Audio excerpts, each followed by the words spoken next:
Lighter to Lighten Marthoma Study Forum.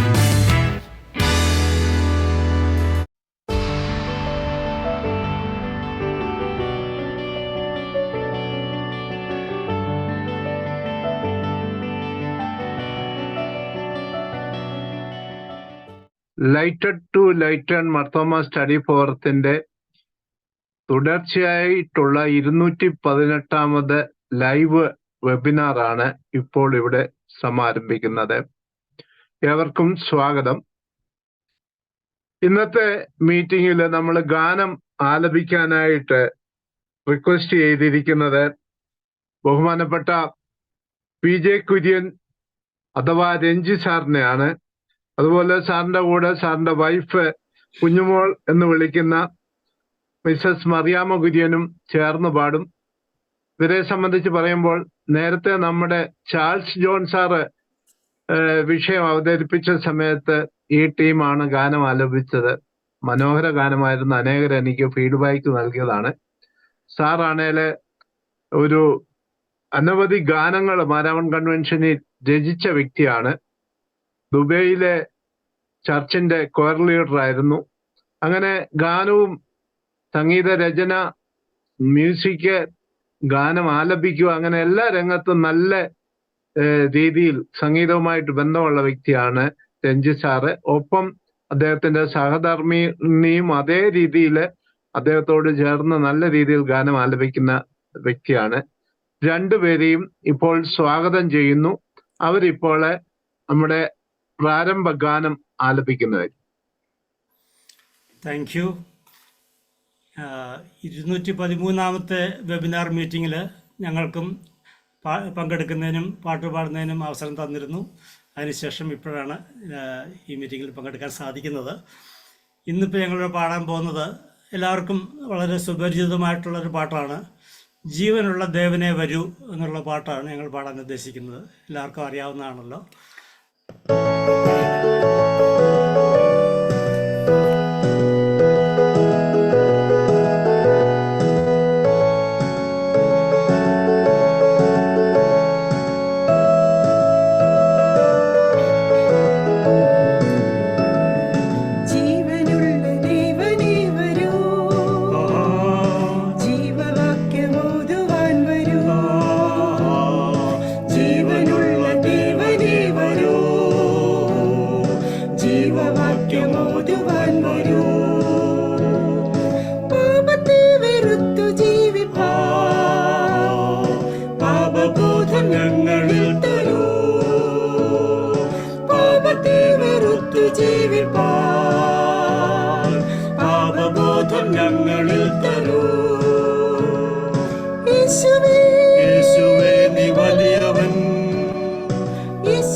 പരിശുദ്ധൻ യേശുവേ നീ നല്ലവൻ, യേശുവേ നീ വല്ലഭൻ.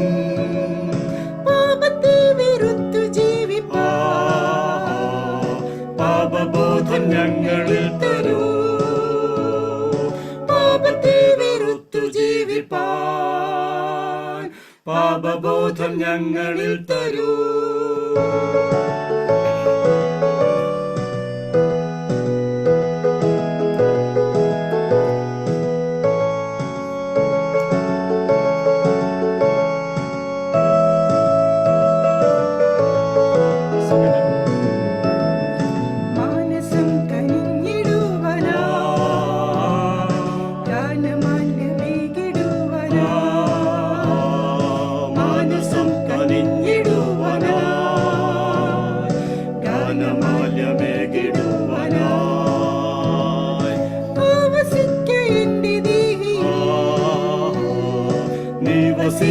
എന്റെ ജീവനിൽ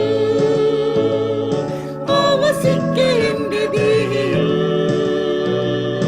നീ വസിക്ക, എന്റെ ജീവനിൽ. യേശുവേ നീ വലിയവൻ, യേശുവേ നീ പരിശുദ്ധൻ, യേശുവേ നീ നല്ലവൻ, യേശുവേ നീ വല്ലഭൻ. പാപത്തെ വെറുത്തു ജീവിപ്പാൻ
യേശുവേ യേശുവേ നീ പരിശുദ്ധൻ, യേശുവേ യേശുവേ നീ നല്ലവൻ, യേശുവേ യേശുവേ നീ വല്ലഭൻ.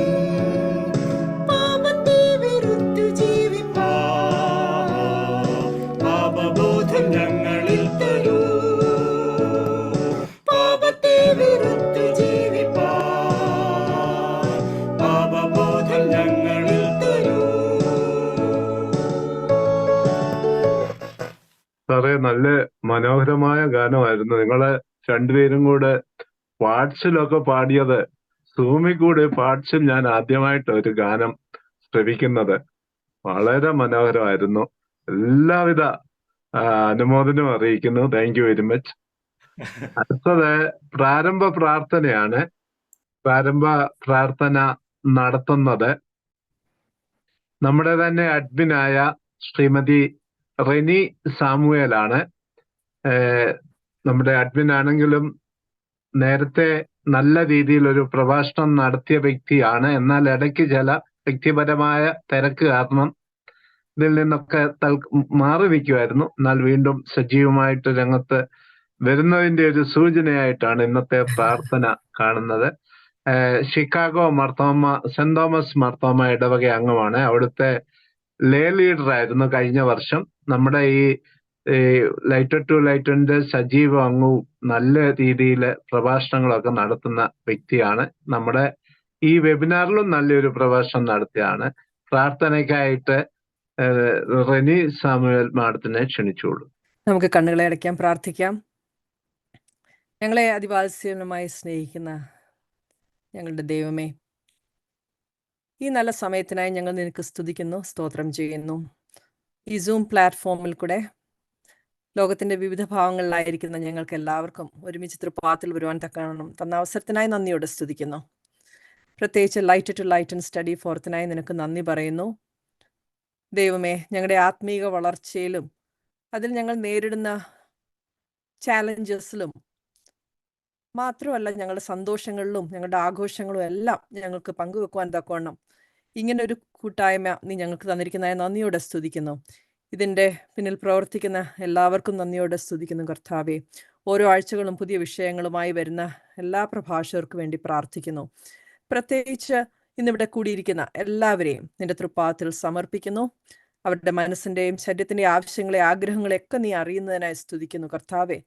ദൈവമേ, മാത്രമല്ല ഞങ്ങൾക്ക് ഇങ്ങനെ ഓണത്തിൻ്റെ ആഘോഷത്തെക്കുറിച്ച് ചിന്തിക്കുവാനും ഞങ്ങളുടെ ജീവിതത്തിൽ ഞങ്ങളുടെ ജീവിതങ്ങളിൽ ആവശ്യമുള്ള സന്തോഷവും ആഘോഷങ്ങളും ഒക്കെ പങ്കുവെക്കുവാൻ തക്കൊണ്ട് നീ അവസരം തരുന്നതിനെ നന്ദിയോടെ സ്തുതിക്കുന്നു കർത്താവേ. പ്രത്യേകിച്ച് ഓണം മനുഷ്യരെല്ലാവരും ഒരുപോലെ ആണ്, നിന്റെ സന്നിധിയിൽ മാത്രമല്ല ഭൂമിയിലും ഒരുപോലെയാണെന്നും ഓർക്കുവാനും അതിൻ്റെ ആഘോഷം നടത്തുവാൻ തക്കൊണ്ട് നീ ഞങ്ങൾക്ക് തന്നിരിക്കുന്ന അവസരത്തിനായി സ്തുതിക്കുന്നത്. ഇതിനെക്കുറിച്ച് ക്ലാസ് എടുക്കുന്ന പ്രിയപ്പെട്ട എബ്രാഹിം സാറിന് വേണ്ടി പ്രാർത്ഥിക്കുന്നു. നിന്റെ മകനോട് ഞങ്ങൾ സംസാരിക്കണമേ. ഞങ്ങൾക്ക് പരസ്പരം സ്നേഹിപ്പാനും കരുതുവാനും എൻകറേജ് ചെയ്യുവാനും തന്നിരിക്കുന്ന എല്ലാ അവസരങ്ങൾക്കുമായി നന്ദിയോടെ സ്തുതിക്കുന്നു കർത്താവേ. ഈ പ്ലാറ്റ്ഫോമിൽ കൂടെ കൂടുതൽ ഞങ്ങൾ വളരുവാനും പരസ്പരം സഹായിക്കുവാനും സ്നേഹിപ്പാനും സപ്പോർട്ട് ചെയ്യുവാനും ക്രിസ്തു എന്ന തലയോളം വളരുവാനും തക്കോണം ഞങ്ങളെ എല്ലാവരെയും നീ സഹായിക്കണമേ. പ്രാർത്ഥന കേട്ടതിനാൽ നന്ദിയോടെ സ്തുതിക്കുന്നു. യേശുവിൻ നാമത്തിൽ തന്നെ, ആമേൻ. ആമീൻ. Thank you Reni madam. വളരെ സന്തോഷമാണ് വീണ്ടും ആക്റ്റീവായിട്ട് നമ്മുടെ കൂടെ വരുന്നതിന് വളരെ സന്തോഷമുണ്ട്. ഞാൻ ഇന്നത്തെ മോഡറേറ്ററായിട്ട് ഉള്ള ആളിനെ ക്ഷണിക്കുന്നതിന് മുമ്പ് ഈ ഗ്രൂപ്പില് നമ്മുടെ ഒരു സ്ഥിരമായിട്ട് പങ്കെടുക്കുന്ന ഒരു വ്യക്തി ശ്രീ ഇടുക്കള വർഗീസ് എന്ന ഗ്രൂപ്പിലുണ്ട്. ഇന്ന് സുവിശേഷ സംഘത്തിലേക്ക് നടന്ന തെരഞ്ഞെടുപ്പില് സുവിശേഷ സംഘത്തിന്റെ മാനേജിംഗ് കമ്മിറ്റി അംഗമായിട്ട് തെരഞ്ഞെടുക്കപ്പെട്ട വ്യക്തിയാണ്. കഴിഞ്ഞ മീറ്റിങ്ങിലും ഉണ്ടായിരുന്നു അദ്ദേഹം. നമ്മുടെ മിക്കവാറും മീറ്റിങ്ങുകളിലൊക്കെ പങ്കെടുക്കുന്ന ആളാണ്. അദ്ദേഹത്തിനെ ഈ സമയം ഇന്നിവിടെ വന്ന് ഇപ്പം ഈ ഗ്രൂപ്പിന്റെ അംഗങ്ങളുടെ ലിസ്റ്റിൽ കണ്ടതുകൊണ്ട് പ്രത്യേക സന്തോഷമുണ്ട്. അദ്ദേഹത്തിന് ഞാൻ പ്രത്യേകം lighter to lighter Marthoma study ഫോറത്തിന്റെ പേരിൽ ഞങ്ങളുടെ എല്ലാവിധ അനുമോദനവും ആശംസയും അറിയിച്ചു കൊള്ളുന്നു. അതുപോലെ തന്നെ നമ്മുടെ ഗ്രൂപ്പ് അംഗമായ സാം ചെമ്പകത്തിൽ സാറ് ഇന്ന് സുവിശേഷ സംഘത്തിന്റെ മാനേജ് കമ്മിറ്റിയിലോട്ട് തെരഞ്ഞെടുക്കപ്പെട്ടിട്ടുണ്ട്. അതുപോലെ പി അച്ചൻകുഞ്ഞു സാറും നമ്മുടെ ഗ്രൂപ്പ് അംഗമാണ്. ഇവരുടെ രണ്ടുപേരെയും പ്രത്യേകം നമ്മളുടെ lighted to lighted Marthoma study ഫോറത്തിന്റെ പേരിലുള്ള അനുമോദനം അറിയിക്കുന്നു. നമ്മൾ ഇന്ന് തെരഞ്ഞെടുത്തിരിക്കുന്ന വിഷയം ഓണം ഒരു മത അതീത ഉത്സവം എന്ന വിഷയമാണ്. ആ വിഷയം തെരഞ്ഞെടുക്കാൻ ഒരു കാരണമുണ്ട്. ഈ കഴിഞ്ഞ കുറെ ദിവസങ്ങളായിട്ട് lighted to lighted Marthoma study ഫോറത്തിൽ പലരും ഓണം സംബന്ധമായ ഒരു ചർച്ച അവിടെ നടത്തണമെന്ന് ആവശ്യപ്പെട്ടു. പക്ഷെ മണ്ഡലത്തിന്റെ കാര്യങ്ങളൊക്കെ ചർച്ച ചെയ്യുന്നതിന്റെ ഇടയിൽ ഓണത്തിന്റെ ഒരു വിഷയം അവിടെ ചർച്ച ചെയ്യുവാൻ പ്രായോഗിക ബുദ്ധിമുട്ടുണ്ടായിരുന്നു. അന്നേരം തന്നെ നമ്മൾ തീരുമാനിച്ചു നമ്മുടെ വെബിനാറിൽ ഓണം സംബന്ധമായ ഒരു വിഷയം അവതരിപ്പിക്കണമെന്ന്. അതുകൊണ്ടാണ് ഇന്ന് ഈ വിഷയം നമ്മൾ സെലക്ട് ചെയ്ത്. തന്നെയല്ല, ഈ അടുത്ത കാലത്തൊക്കെ പലർക്കും നമ്മൾ ക്രിസ്ത്യാനികൾ ഓണം ആഘോഷിക്കുന്നത് ശരിയാണോ എന്നുള്ള ചിന്തകളൊക്കെ പണ്ടത്തേനേക്കാളൊക്കെ ഇപ്പം വർഗീയത വർദ്ധിച്ചു വരുന്ന ഒരു കാലഘട്ടമായതുകൊണ്ട് അതൊക്കെ ചിലര് മുതലെടുപ്പിന് വേണ്ടി ഉപയോഗിക്കുന്നത് ഉള്ളത് കൊണ്ട് പലരുടെയും ഇടയിൽ ഒരു സംശയവും സംഘർഷവും ഒക്കെ ഉള്ളതുകൊണ്ട് അതിനെപ്പറ്റി ഒരു ചർച്ച ഉണ്ടാകുന്നത് നല്ലതാണെന്നുള്ള ബോധ്യത്താലാണ് ഇന്ന് ആ വിഷയം തെരഞ്ഞെടുത്തതും. ബഹുമാനപ്പെട്ട എബ്രാം കുര്യൻ സാർ ഈ അടുത്ത സമയത്ത് ന്യൂ ഏജ് പത്രത്തിൽ അദ്ദേഹത്തിന്റെ ഒരു റൈറ്റപ്പ് വന്നു. അത് കണ്ടപ്പോഴേ ആണ് അദ്ദേഹം നമ്മുടെ ഫോറം അംഗമായതുകൊണ്ട് അദ്ദേഹത്തെ വിളിക്കാൻ തീരുമാനിച്ചു. അദ്ദേഹത്തെ ക്ഷണിക്കാൻ ഒഫീഷ്യലായിട്ട് നമ്മുടെ മോഡറേറ്റർ ക്ഷണിച്ചുകൊള്ളും. ഞാനിപ്പോൾ നമ്മുടെ മോഡറേറ്ററായിട്ട് VI ജേക്കബ് സാറിനെ ക്ഷണിക്കുന്നു. VI ജേക്കബ് സാറ് lighted to lighted Marthoma study ഫോറത്തിന്റെ ഒരു അഡ്മിനാണ്, വളരെ ആക്റ്റീവായ അഡ്മിനാണ്. സാറ് എഞ്ചിനീയറിംഗ് ഫീൽഡില് സിവിൽ എഞ്ചിനീയർ ആണ് സാറിന്റെ പ്രൊഫഷൻ. സാറ് ഇവിടെ കേരള ഗവൺമെന്റ് സർവീസിലും അത് കഴിഞ്ഞിട്ട് വിദേശത്തും അനവധി വർഷങ്ങൾ പല രംഗങ്ങളിൽ വർക്ക് ചെയ്തു. ഇപ്പോഴേ സാറ് തിരുവനന്തപുരം ശ്രീകാര്യം ഇടവക അംഗമാണ്. ബേസിക്കലി മാവേലിക്കര സ്വദേശിയാണ്. എന്നും സോഷ്യൽ മീഡിയയിൽ വളരെ നല്ല രീതിയിൽ എഴുതുവാൻ കഴിയുന്ന ഒരു വ്യക്തിയാണ്. നേരത്തെ നമ്മുടെ ഈ വെബിനാറിന്റെ ഒക്കെ റിപ്പോർട്ട് തയ്യാറാക്കി സ്ഥിരമായിട്ട് അവതരിപ്പിക്കുമായിരുന്നു. ഇന്നും സാറ് നല്ല രീതിയിൽ ഒരു ആർട്ടിക്കിള് അവതരിപ്പിച്ചിട്ടുണ്ട്, എഴുതിയിട്ടുണ്ട്. അതെനിക്ക് ഇഷ്ടപ്പെട്ടു. നല്ലൊരു ആർട്ടിക്കിളായിരുന്നു. അങ്ങനെ സാറിനെ ഈ വേദിയിലേക്ക് ഇപ്പോൾ സ്വാഗതം ചെയ്യുന്നു. ഇവിടെ കൂടിയിരിക്കുന്ന എല്ലാവരെയും സ്വാഗതം ചെയ്യുന്നു. അതിന്റെ കൂട്ടത്തിൽ ഒരു കാര്യം എടുത്തു പറയേണ്ട ഒരു കാര്യമുണ്ട്. നമ്മളുടെ ലൈറ്റഡ് ടു ലൈറ്റഡ് ഫോറത്തിന്റെ വളരെ സജീവത്തോടുകൂടി പ്രവർത്തിക്കുന്ന ഒരാളായിരുന്നു ബഹുമാനപ്പെട്ട റവറൻ ഡോക്ടർ എബ്രഹാം അദ്യാൽ. അദ്ദേഹത്തിന്റെ ഭാര്യ ലീലാമ്മ കൊച്ചമ്മ നമ്മളുമായിട്ട് വളരെ നല്ല രീതിയിൽ ബന്ധപ്പെട്ട് സഹകരിച്ചിരുന്ന വ്യക്തിയാണ്. പ്രത്യേകിച്ച് നമ്മൾ തിരുവല്ലയിൽ വെച്ച് പല സെമിനാറുകൾ നടത്തിയപ്പോൾ അച്ഛനോടൊപ്പം കൊച്ചമ്മ അതിനകത്ത് പങ്കെടുക്കുമായിരുന്നു. അതിനേക്കാൾ ഉപരി നമ്മളുടെ ഒരു വെബിനാറിൽ നല്ല ശക്തമായ ഒരു മെസ്സേജ്, പ്രത്യേകിച്ച് സ്ത്രീ ശാക്തീകരണത്തിൽ ഉതകുന്ന ശക്തമായ ഒരു മെസ്സേജ് തന്ന വ്യക്തിയാണ് ശ്രീമതി ലീലാമ്മ കൊച്ചമ്മ. കഴിഞ്ഞ ദിവസം ഈ ലോകത്തോട് വേർപെട്ടു പോയിരിക്കുന്നു. കൊച്ചമ്മയോടുള്ള ഈ ഫോറത്തിന്റെ lighted to lighted Marthoma study ഫോറത്തിന്റെ അനുശോചനം ഈ സമയത്ത് രേഖപ്പെടുത്തുന്നു. കൊച്ചമ്മയുടെ വേർപാടില് ദുഃഖത്തിലായിരിക്കുന്ന അച്ഛനെയും ബന്ധുമിത്രാദികളെയും ഓർത്ത് നമുക്ക് പ്രാർത്ഥിക്കാം. എല്ലാവിധ പ്രാർത്ഥനയും സഹകരണവും നമ്മുടെ ഭാഗത്ത് നിന്ന് ആ ഭവനത്തോടുണ്ടായിരിക്കണം. പ്രത്യേകിച്ച് കൊച്ചമ്മയുടെ വേർപാടിൽ ദുഃഖിച്ചിരിക്കുന്ന എല്ലാവർക്കും വേണ്ടി ഒരു വട്ടം കൂടെ നമുക്ക് പ്രാർത്ഥിക്കാം. ഇപ്പോൾ യോഗം തുടങ്ങാനായിട്ട് ബഹുമാനപ്പെട്ട VI ജേക്കബ് സാറിനെ ക്ഷണിച്ചുകൊള്ളു. Thank you, Wilson. Good morning, good evening all.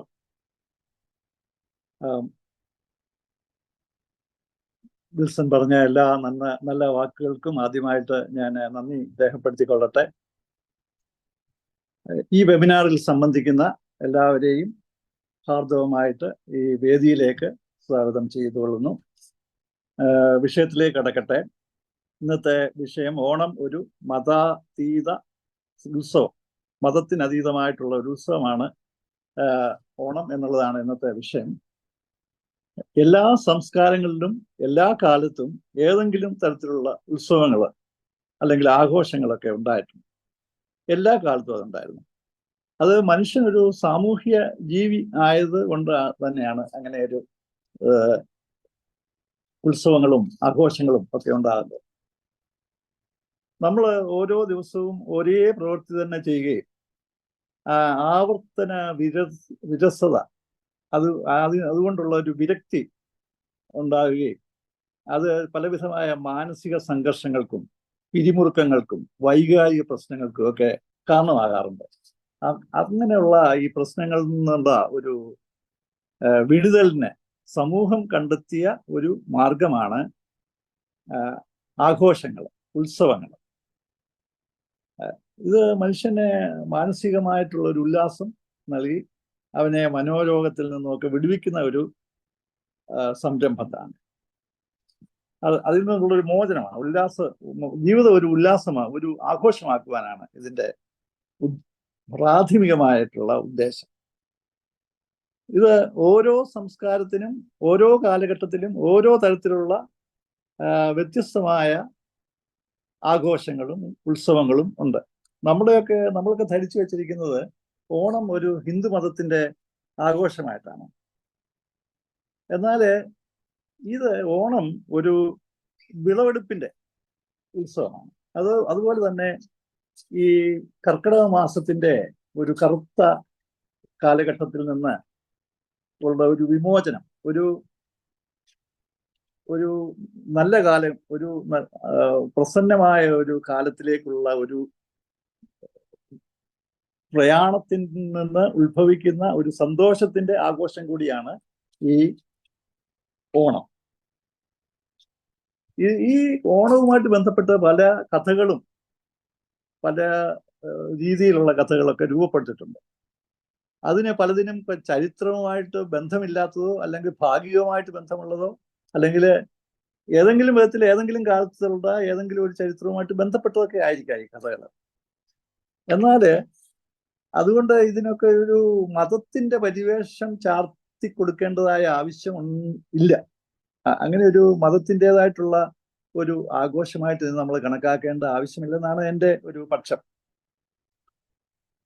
അപ്പോ ഇതൊരു സമൃദ്ധിയുടെ, ഒരു വിളവെടുപ്പിന്റെ, ഒരു നല്ല കാലാവസ്ഥയുടെ ആഘോഷമായിട്ട് വേണം നമ്മൾ ഈ ഓണത്തെ കാണാൻ. ഈ വിഷയത്തിൽ ഇന്ന് മുഖ്യ പ്രഭാഷണം നടത്തുന്നത് ബഹുമാന്യനായ ശ്രീ എബ്രഹാം കുര്യനാണ്. അദ്ദേഹം ലിവിങ് ലീഫ് പബ്ലിക്കേഷൻ്റെയും മൂന്നാർ ട്രൈബ് ലൈഫ് ഇനിഷ്യേറ്റീവിൻ്റെയും ഡയറക്ടറാണ്. അദ്ദേഹത്തെക്കുറിച്ചുള്ള ഒരു ഡീറ്റെയിൽഡ് റൈറ്റപ്പ് ശ്രീ വിൽസൺ ഇട്ടിട്ടുള്ളത് കൊണ്ട് ഞാൻ വിശദാംശങ്ങളിലേക്ക് കടക്കുന്നില്ല.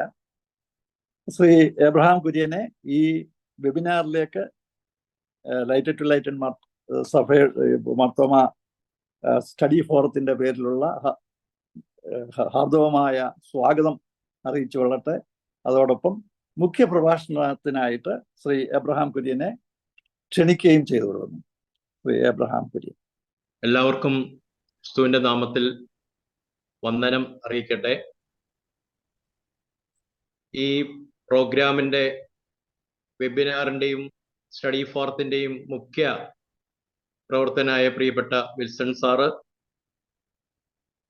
നല്ല വാക്കുകളിലൂടെ എന്നെ സ്വാഗതം പറയുകയും നമ്മുടെ ഇന്നത്തെ വിഷയത്തിന്റെ പ്രസക്തമായ ഒരു ചിന്ത പങ്കുവെക്കുകയും ചെയ്ത പ്രിയപ്പെട്ട VI ജേക്കബ് സാറ്,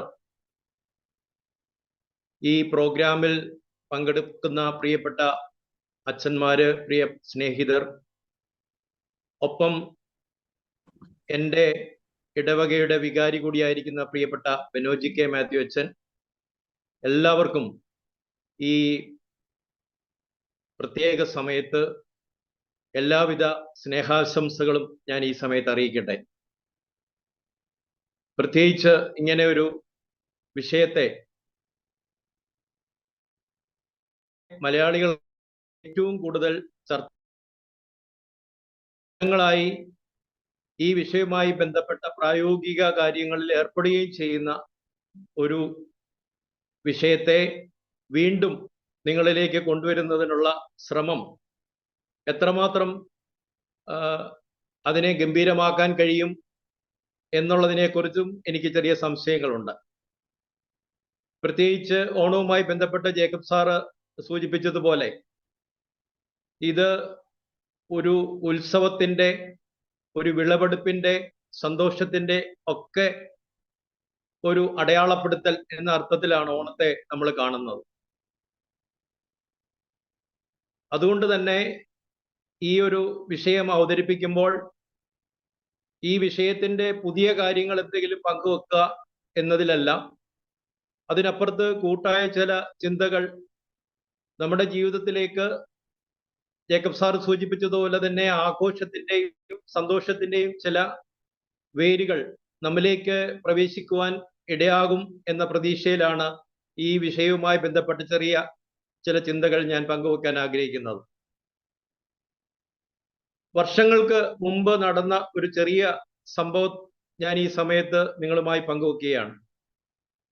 അത് 1992 ഒരു പുതിയ വർഷത്തിന്റെ ജനുവരി മാസത്തിന്റെ തുടക്ക ദിവസം ഇടുക്കി ജില്ലയിലെ ബോഡിമെട്ടിനടുത്തുള്ള ഒരു ആദിവാസി ഗ്രാമത്തിലേക്ക് പോയ യാത്രയുടെ അനുഭവമാണ്. ആ ആദിവാസി വിഭാഗത്തിന്റെ ഉത്സവം തുടങ്ങുന്ന ദിവസമാണ് ഞാൻ അവിടെ ചെല്ലുന്നത്. ആ ഉത്സവം പൊങ്കൽ എന്ന ഉത്സവമാണ്. 10 ദിവസം നീണ്ടു നിൽക്കുന്ന ഒരു ഉത്സവം. ഈ ഉത്സവം ഒന്ന് കാണണം, ഈ ഉത്സവത്തിൽ നടക്കുന്ന കാര്യങ്ങളൊക്കെ ഒന്ന് ഡോക്യുമെന്റ് ചെയ്യണം എന്ന ഒരു നിർബന്ധ ബുദ്ധിയോടെയാണ് ഞാൻ ഈ ഉത്സവത്തിൽ പങ്കെടുക്കുന്നതിന് വേണ്ടി ഈ ആദിവാസി കോളനിയിൽ എത്തിയത്. ഞാൻ ആ കോളനിയിലെ അതിൻ്റെ ലീഡർ എന്നുള്ള നിലയിൽ മറ്റ് താമസ സൗകര്യങ്ങളൊന്നും അതിനടുത്തില്ലാത്തത് കൊണ്ട് അവിടുത്തെ ഈ കാണിയുടെ എന്ന ലീഡറിനെ, കാണി എന്ന പേരിൽ അറിയപ്പെടുന്ന ലീഡറിനെ പോയി കണ്ടു, അദ്ദേഹത്തോട് സംസാരിച്ചു. അദ്ദേഹം എനിക്ക് താമസിക്കുന്നതിനുള്ള ഒരു ക്രമീകരണമൊക്കെ ചെയ്തു. സഹായങ്ങൾ ചെയ്യുന്നതിനായി ചിന്നത്തമ്പി എന്ന ഒരു യുവാവിനെ എനിക്ക് കൂട്ടായി തരികയും ചെയ്തു. ഞാൻ താമസിക്കുന്ന സ്ഥലത്ത് പോയി എൻ്റെ ബാഗുമൊക്കെ വെച്ച് അപ്പോഴേക്കും ഉത്സവാഘോഷങ്ങളുടെ വലിയ ഉച്ചഭാഷണിയിൽ കൂടെ തമിഴ് പാട്ടുകൾ കേൾക്കുന്നുണ്ടായിരുന്നു. ഒരു രാത്രി ആകുന്ന സമയം ഞാൻ എൻ്റെ സഞ്ചിയൊക്കെ ഈ സത്രം എന്ന് പറഞ്ഞ അതിഥികൾക്ക് വേണ്ടി താമസിക്കുന്നതിന് വേണ്ടി ക്രമീകരിച്ചിരിക്കുന്ന ഒരു പുല്ല് മേഞ്ഞ ചാണകം മെഴുകിയ തറയിൽ എൻ്റെ സഞ്ചിയൊക്കെ കൊണ്ടുവച്ച് മടങ്ങി ഞാൻ ഈ ഉത്സവം നടക്കുന്ന സ്ഥലത്തേക്ക് വന്നു. ആ ഉത്സവം നടക്കുന്ന സ്ഥലത്ത് കുട്ടികളും സ്ത്രീകളും മുതിർന്നവരും എല്ലാമായിട്ടൊരു 200-നടുത്ത് ആളുകളുണ്ട്. വലിയ പ്രകാശം പരത്തുന്ന ഇലക്ട്രിക് ലൈറ്റുകൾ കത്തിച്ചിട്ടുണ്ട്. മൈക്കിലൂടെ MGRന്റെ കാലത്തെ തമിഴ് പാട്ടുകളാണ് ഒഴുകി വരുന്നത്. ഞാൻ അവിടെ വളരെ സൗകര്യമായിട്ടുള്ള ഒരു സ്ഥലം കണ്ടെത്തി. ആളുകൾ ഇരിക്കുന്നുണ്ട്, കുറെ പേർ നിൽക്കുന്നുണ്ട്. ഒരു സ്റ്റേജ് പോലെ ഒരു ചുവന്ന കർട്ടനും തൂക്കിയിട്ടിട്ടുണ്ട്. ഞാൻ അവിടെ ഒരു മരക്കുറ്റിയിലിരുന്നു. ചിത്രങ്ങൾ എടുക്കാൻ പാകത്തിൽ ഇത് മനസ്സിലാക്കി കാണാനുള്ള താല്പര്യത്തോടെ ഞാൻ ഒരു മരക്കുറ്റിയിൽ സ്വസ്ഥമായിരുന്നു. എനിക്ക് അടുത്ത് ചിന്നത്തമ്പിയും ഉണ്ടായിരുന്നു. പെട്ടെന്ന് ഈ പാട്ടങ്ങ് ഉച്ചസ്ഥായിലായി. കർട്ടൻ പെട്ടെന്ന് ഉയർന്നു. കർട്ടൻ ഉയർന്നപ്പോഴേക്കും ഒരു സ്ത്രീയും പുരുഷനുമായിട്ട് വേഷം കെട്ടിയ 2 പേർ, നല്ല പ്രായമുള്ള 2 പേർ നൃത്തച്ചുവടുകളോടെ ഈ വേദിയിലേക്ക് വന്നു. അപ്പൊ ആളുകൾ ആർത്തു ചിരിക്കാൻ തുടങ്ങി. കുട്ടികളൊക്കെ തല തല്ലി ചിരിക്കുന്നുണ്ട്. ഇവര് നൃത്തം കളിക്കുകയും അതിനൊപ്പം വടി കുത്തിയാണ് 2 പേര് നിൽക്കുന്നത്. വടി വെച്ച് ചില അഭ്യാസങ്ങൾ കാണിക്കുകയും ചെയ്യുന്നുണ്ട്. അപ്പോ ചിന്നത്തമ്പി, എൻ്റെ അടുത്തിരിക്കുന്ന ചിന്നത്തമ്പി എന്നോട് ചെവിയിൽ പറഞ്ഞു, ഇത് കിളവൻ കിളവി ആട്ടമാണ് എന്ന് പറഞ്ഞു. അപ്പൊ ഞാൻ ഇതിന്റെ ചിത്രം എടുക്കാമെന്ന് വിചാരിച്ച് ഈ കിളവനും കിളവിയും നൃത്തം വെക്കുന്നത് കണ്ടുകൊണ്ട് ഞാൻ എഴുന്നേറ്റു ഈ മരത്തടിയിൽ നിന്നും. എഴുന്നേറ്റപ്പോഴേക്കും പെട്ടെന്ന് 2 പേർ പെട്ടെന്ന് ചാടി വീണു. ഈ ചാടി വീണവർ ഉടുത്തിരുന്നത്, അവര് തുണി കൊണ്ടുള്ള ചില വേഷങ്ങൾ ഉണ്ടായിരുന്നുവെങ്കിലും അതിന് പുറത്ത് ധാരാളം ഇലകൾ വരിഞ്ഞു ചുറ്റിയിരുന്നു. രണ്ടുപേരും കൂളിംഗ് ഗ്ലാസും വെച്ചിരുന്നു. ഈ രണ്ടുപേരും കൂടെ എൻ്റെ അടുത്തേക്ക് പെട്ടെന്ന് ഓടി വന്നിട്ട് ഞാൻ എഴുന്നേൽക്കുന്ന ആ സമയത്താണ് ഇവരെന്റെ പുറത്തേക്ക് വെളുത്ത എന്തോ പൊടി എൻ്റെ പുറത്തേക്ക് ഇട്ടു. അത് ഇട്ടുകൊണ്ടിരിക്കുകയാണ് ഒരാൾ. അതിനിടയിൽ രണ്ടുപേരിൽ ഒരാൾ എന്നെ വലിച്ച് സ്റ്റേജിനടുത്തേക്ക് കൊണ്ടുപോയി. ഞാൻ അവിടെ എത്തുമ്പോഴേക്കും എൻ്റെ ശരീരം മുഴുവൻ ഈ വെളുത്ത പൊടി കൊണ്ട് നിറഞ്ഞിരുന്നു. ഈ വെളുത്ത പൊടി കുമ്മായമായിരുന്നു. ഈ കുമ്മായപ്പൊടിയാണ് എൻ്റെ ദേഹത്ത് മുഴുവൻ വീണത്. ഈ വീണ കുമ്മായപ്പൊടിയോടെ ഞാൻ ഈ കിളവനും കിളവിക്കും അടുത്തെത്തിയപ്പോൾ എന്നോട് ഈ ഇല കൊണ്ട് ദേഹം മൂടിയിരുന്ന കൂളിംഗ് ഗ്ലാസ് വെച്ച ഇവർ എന്നോട് പറഞ്ഞു, ഈ കിളവനും കിളവിക്കും ഒപ്പം നൃത്തം ചവിട്ടിക്കൊള്ളാൻ പറയും. എൻ്റെ ഗ്യാസ് മുഴുവൻ പോയി. കാരണം ഞാനിത് ഡോക്യുമെന്റ് ചെയ്യാനും ചിത്രമെടുക്കാനും കാണാനും വേണ്ടി വന്നതാണ്. പക്ഷെ സംഭവിച്ചത് ഞാൻ ഒരിക്കലും വിചാരിക്കാത്ത, ജീവിതത്തിൽ ഒരിക്കലും ചെയ്തിട്ടില്ലാത്ത ഒരു കാര്യം ചെയ്യാൻ എന്നോട് ആവശ്യപ്പെടുക. ഞാൻ ഗതിയില്ലാതെ ഈ കിളവനും കിളവിക്കൊപ്പം നൃത്തം ചവിട്ടി. ഞാൻ നൃത്തം ചവിട്ടിയപ്പോഴേക്കും കുട്ടികളുടെ ഒരു വലിയ സംഘം അവിടെ പ്രത്യക്ഷപ്പെട്ടു. അവരും നൃത്തം തുടങ്ങി. യുവജനങ്ങൾ കുറെ പേർ വന്ന് നൃത്തം ചവിട്ടാൻ തുടങ്ങി. ഇതെല്ലാം കണ്ടുകൊണ്ട് ബാക്കിയിരിക്കുന്ന ആളുകൾ കൈയടിക്കാൻ തുടങ്ങി. ഞാനിത് ദീർഘമായി പറഞ്ഞു പോയാൽ എനിക്കൊരു പക്ഷേ പറയാൻ ഒത്തിരി കാര്യങ്ങളുണ്ട്. ഈ ചടങ്ങ് അവസാനിച്ചത് രാത്രി 12 മണിയോടെയാണ്. 12 മണി കഴിഞ്ഞപ്പോൾ ഞാൻ ഈ സത്രത്തിലേക്ക് കിടക്കാൻ പോയി. സത്രത്തിൽ കിടക്കുന്നതിന് മുമ്പ് ഈ സത്രത്തിന്റെ വാതിക്കൽ ഒരു വരാന്തയിൽ എനിക്കിത്തിരി ഭക്ഷണം അവർ തന്നു. ചോറും ഇത്തിരി സാമ്പാറും. ഞാനത് കഴിച്ചു. ഈ സത്രത്തിനുള്ളിലേക്ക് കയറിയപ്പോൾ നല്ല തണുപ്പുണ്ട്. സത്രത്തിന്റെ നടുക്ക് തീ കത്തിക്കൊണ്ടിരിക്കുകയാണ്. കുറെ വിറകിട്ട് കുറെ പേർ തീ കത്തിക്കുന്നു. സൂര്യന്റെ ആരക്കാലുകൾ പോലെ നീളത്തിൽ കുറെ പേർ കിടക്കുന്നു. എന്നോടും അവിടെ കിടന്നോളാൻ പറഞ്ഞു. ഞാൻ അവിടെ കിടന്നുറങ്ങി. ഈ ഉത്സവം 10 ദിവസവും നീണ്ടു. എന്റെ പുറത്ത് കുമ്മായമിട്ട ഇവരെ കോമാളികൾ എന്നാ വിളിക്കുക. ഇങ്ങനെ കോമാളികളായി വേഷം കെട്ടിയ ധാരാളം പേർ ആ കോളനിയിൽ ഉണ്ടായിരുന്നു. അവർക്ക് എന്തും ചെയ്യാമത്രേ. അവർക്ക് ആരുടെ മേലും എന്തും ഇടാം, ഏത് ഉപദ്രവവും ചെയ്യാം, അവരെ ചോദ്യം ചെയ്യാൻ അവകാശമില്ല. ഞാൻ അവിടെ 10 ദിവസം കഴിച്ചുകൂട്ടി. എല്ലാ ദിവസവും വൈകിട്ട് വീടുകളിൽ എന്നെ ചോറ് ഉണ്ണാനായിട്ട് കൊണ്ടുപോകും. ചില ദിവസങ്ങളിൽ കോഴിക്കറി കൂട്ടിയുള്ള ഊണാണ്. ഒരു വീട്ടിലല്ല, ഒരു ദിവസം മിനിമം വൈകിട്ട് 8 വീട്ടിൽ 10 വീട്ടിലൊക്കെ ഭക്ഷണം കഴിക്കാൻ പോകും. ഭക്ഷണം കഴിക്കുമ്പോൾ ഞാൻ അവിടെ കണ്ട കാഴ്ച, എല്ലാവരും കൂടി ആ വീട്ടിൽ 6 പേര് അല്ലെങ്കിൽ 7 പേരുണ്ടെങ്കിൽ 7 പേരും ഒരു പാത്രത്തിൽ നിന്നാണ് കഴിക്കുന്നത്. ഒരു വലിയ പാത്രത്തിന് ചുറ്റും ഇരുന്ന് ഈ 7 പേരും കഴിക്കുന്നു. ഞാൻ 8ാമനായിട്ട് കൂടുകയാണ്. ഈ സ്ഥലത്തെ 10 ദിവസത്തെ ഉത്സവത്തിൽ ഞാൻ ധാരാളം കാഴ്ചകൾ കണ്ടു. അവരുടെ ഫോക്ലോർ, കൈനഞ്ചി ആട്ടം ഉണ്ടായിരുന്നു, ഈ കിളവനും കിളവി ആട്ടം ഉണ്ടായിരുന്നു, കോമാളികളുടെ വ്യത്യസ്തമായ കാര്യങ്ങൾ ഉണ്ടായിരുന്നു. ഈ 10 ദിവസം ഇവർ പണിക്കൊന്നും പോകുന്നില്ല. കുട്ടികൾ സ്കൂളിലൊന്നും പോകുന്നില്ല. സ്ത്രീകൾ മറ്റു പണിക്കൊന്നും പോകുന്നില്ല. 10 ദിവസവും മൂടിയിരിക്കുന്ന, മുകള് മൂടിയ ഒരു പന്തലിനുള്ളിൽ ഇവരെല്ലാ ദിവസവും സമയം ചെലവഴിക്കുകയാണ്. രാത്രിയിലാണ് ആഘോഷങ്ങൾ കൂടുതൽ. പകൽ എന്നാൽ ഇതുമായി ബന്ധപ്പെട്ട് ചില ഒരുക്കങ്ങളിലൊക്കെ അവര് ഏർപ്പെടുന്നത്. ഞാൻ ഈ ഉത്സവം കാണാൻ വേണ്ടി പോയതാ. പക്ഷേ ഞാൻ ഈ ഉത്സവത്തിൽ പങ്കാളിയായി മാറി. ഞാൻ കണ്ട കാഴ്ച, ആ കോളനിയിലെ ഒരാളും ഉത്സവം കാണാൻ അവിടെ ഇരിക്കുന്നില്ല.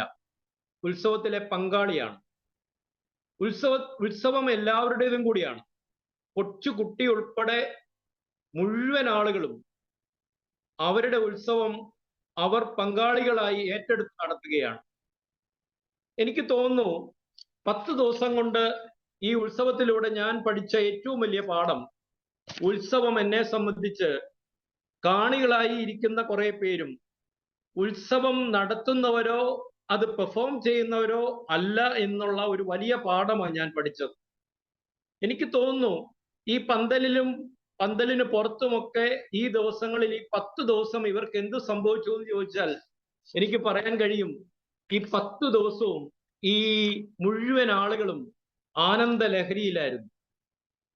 ഉത്സവം എന്നാൽ എനിക്കൊരു ഇക്വേഷൻ പങ്കുവെക്കാനുള്ളത് തീർച്ചയായിട്ടും ഉത്സവം ഈസിക്കൽ ടു ആനന്ദം എന്നൊരു പക്ഷേ പറയേണ്ടി വരും.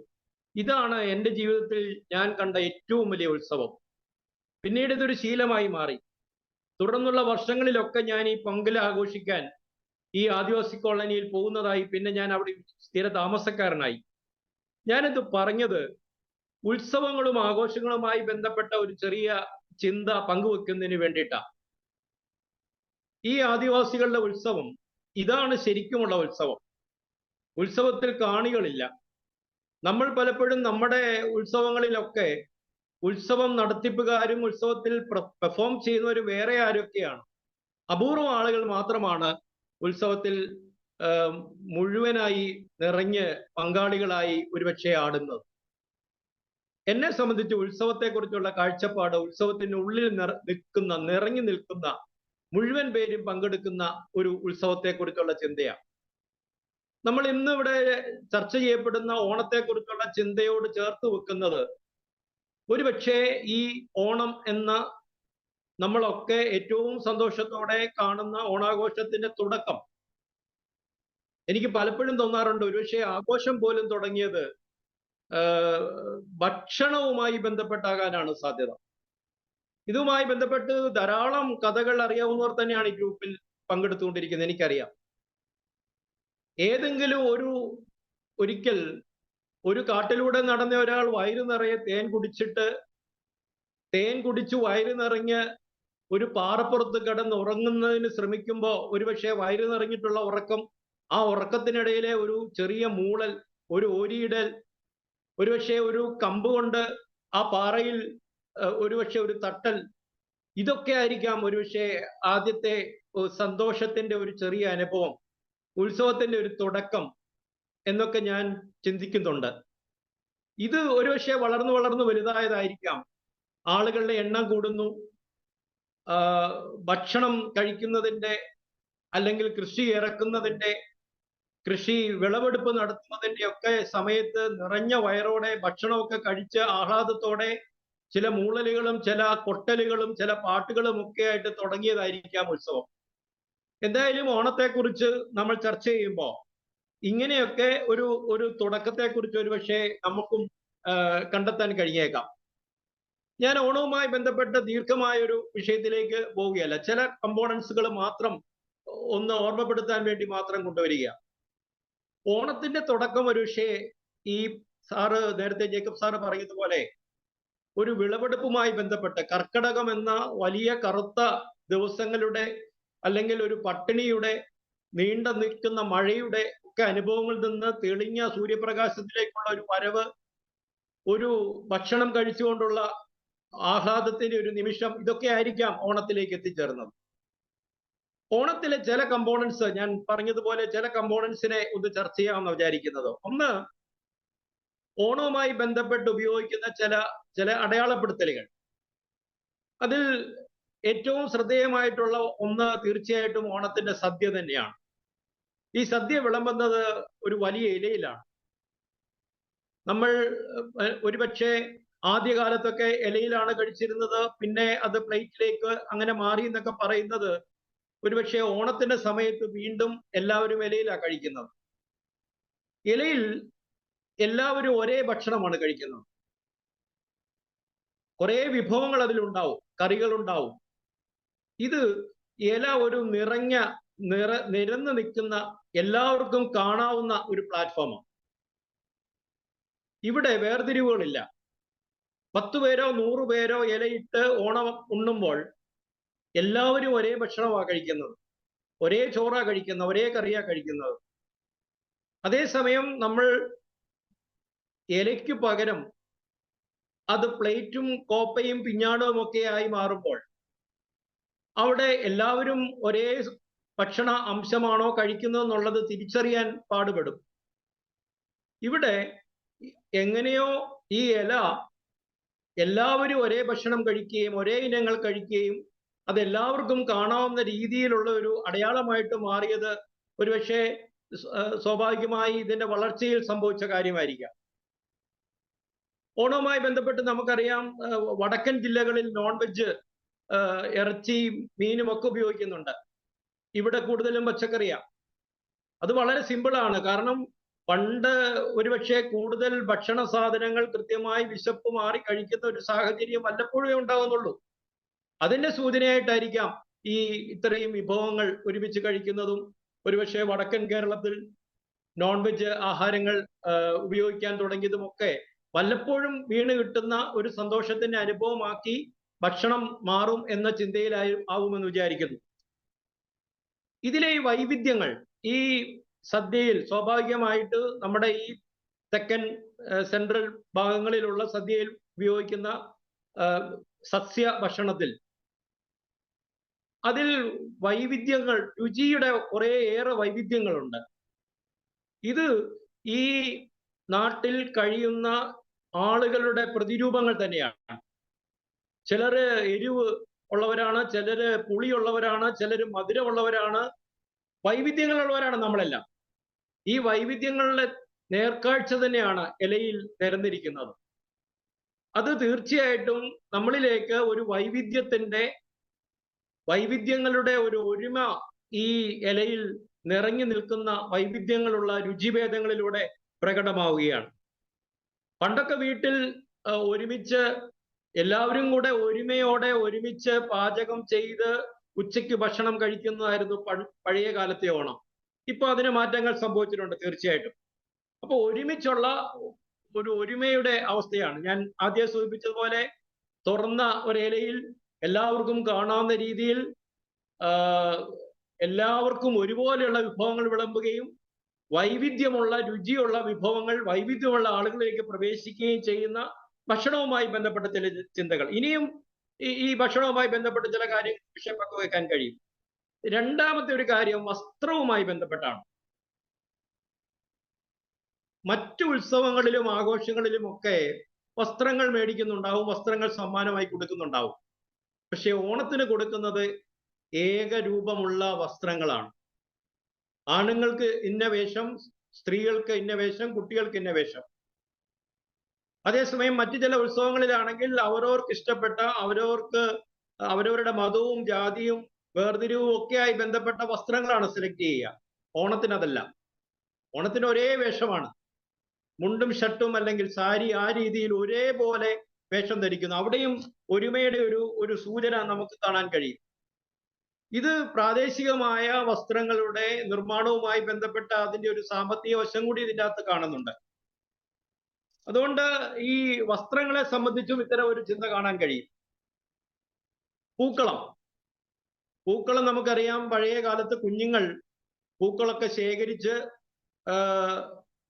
പൂക്കളമിടുന്ന രീതിയാണ് ഉണ്ടായിരുന്നത്. നമുക്ക് വെറുതെ പൂക്കളത്തെ വേണമെങ്കിൽ സമീപിക്കാം. പൂക്കളം തീർച്ചയായിട്ടും വിവിധ പൂക്കൾ ഇടുമ്പോൾ ഇതേപോലെ വൈവിധ്യങ്ങളുടെ ഒരു കലവറയാണ് സൃഷ്ടിക്കപ്പെടുന്നത്. കുട്ടികൾ ഇത് ചെയ്യുന്നത് കൊണ്ട് കുട്ടികളുടെ പാർട്ടിസിപ്പേഷനെ കുറിച്ചുള്ള ഒരു വലിയ ചിന്തയാണ്.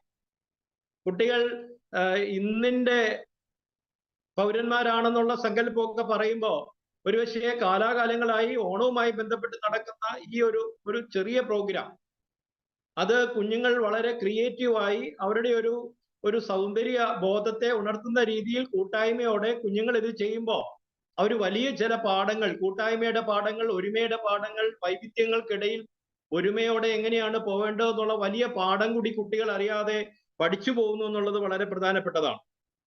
ഓണപ്പാട്ടുകളും ഓണക്കളികളും ഒക്കെ തീർച്ചയായിട്ടും ആളുകളിൽ ഉണ്ടാവുന്നത് വിവിധ വ്യത്യസ്ത സമൂഹങ്ങളിൽപ്പെട്ട വിവിധ വ്യത്യസ്ത ജനവിഭാഗങ്ങൾ തമ്മിലുള്ള ഒരുമയുടെ ഒരു പൂർത്തീകരണമാണ് കളികളിലും ഓണപ്പാട്ടുകളിലും ഒക്കെ തീർച്ചയായിട്ടും സംഭവിക്കുന്നത്.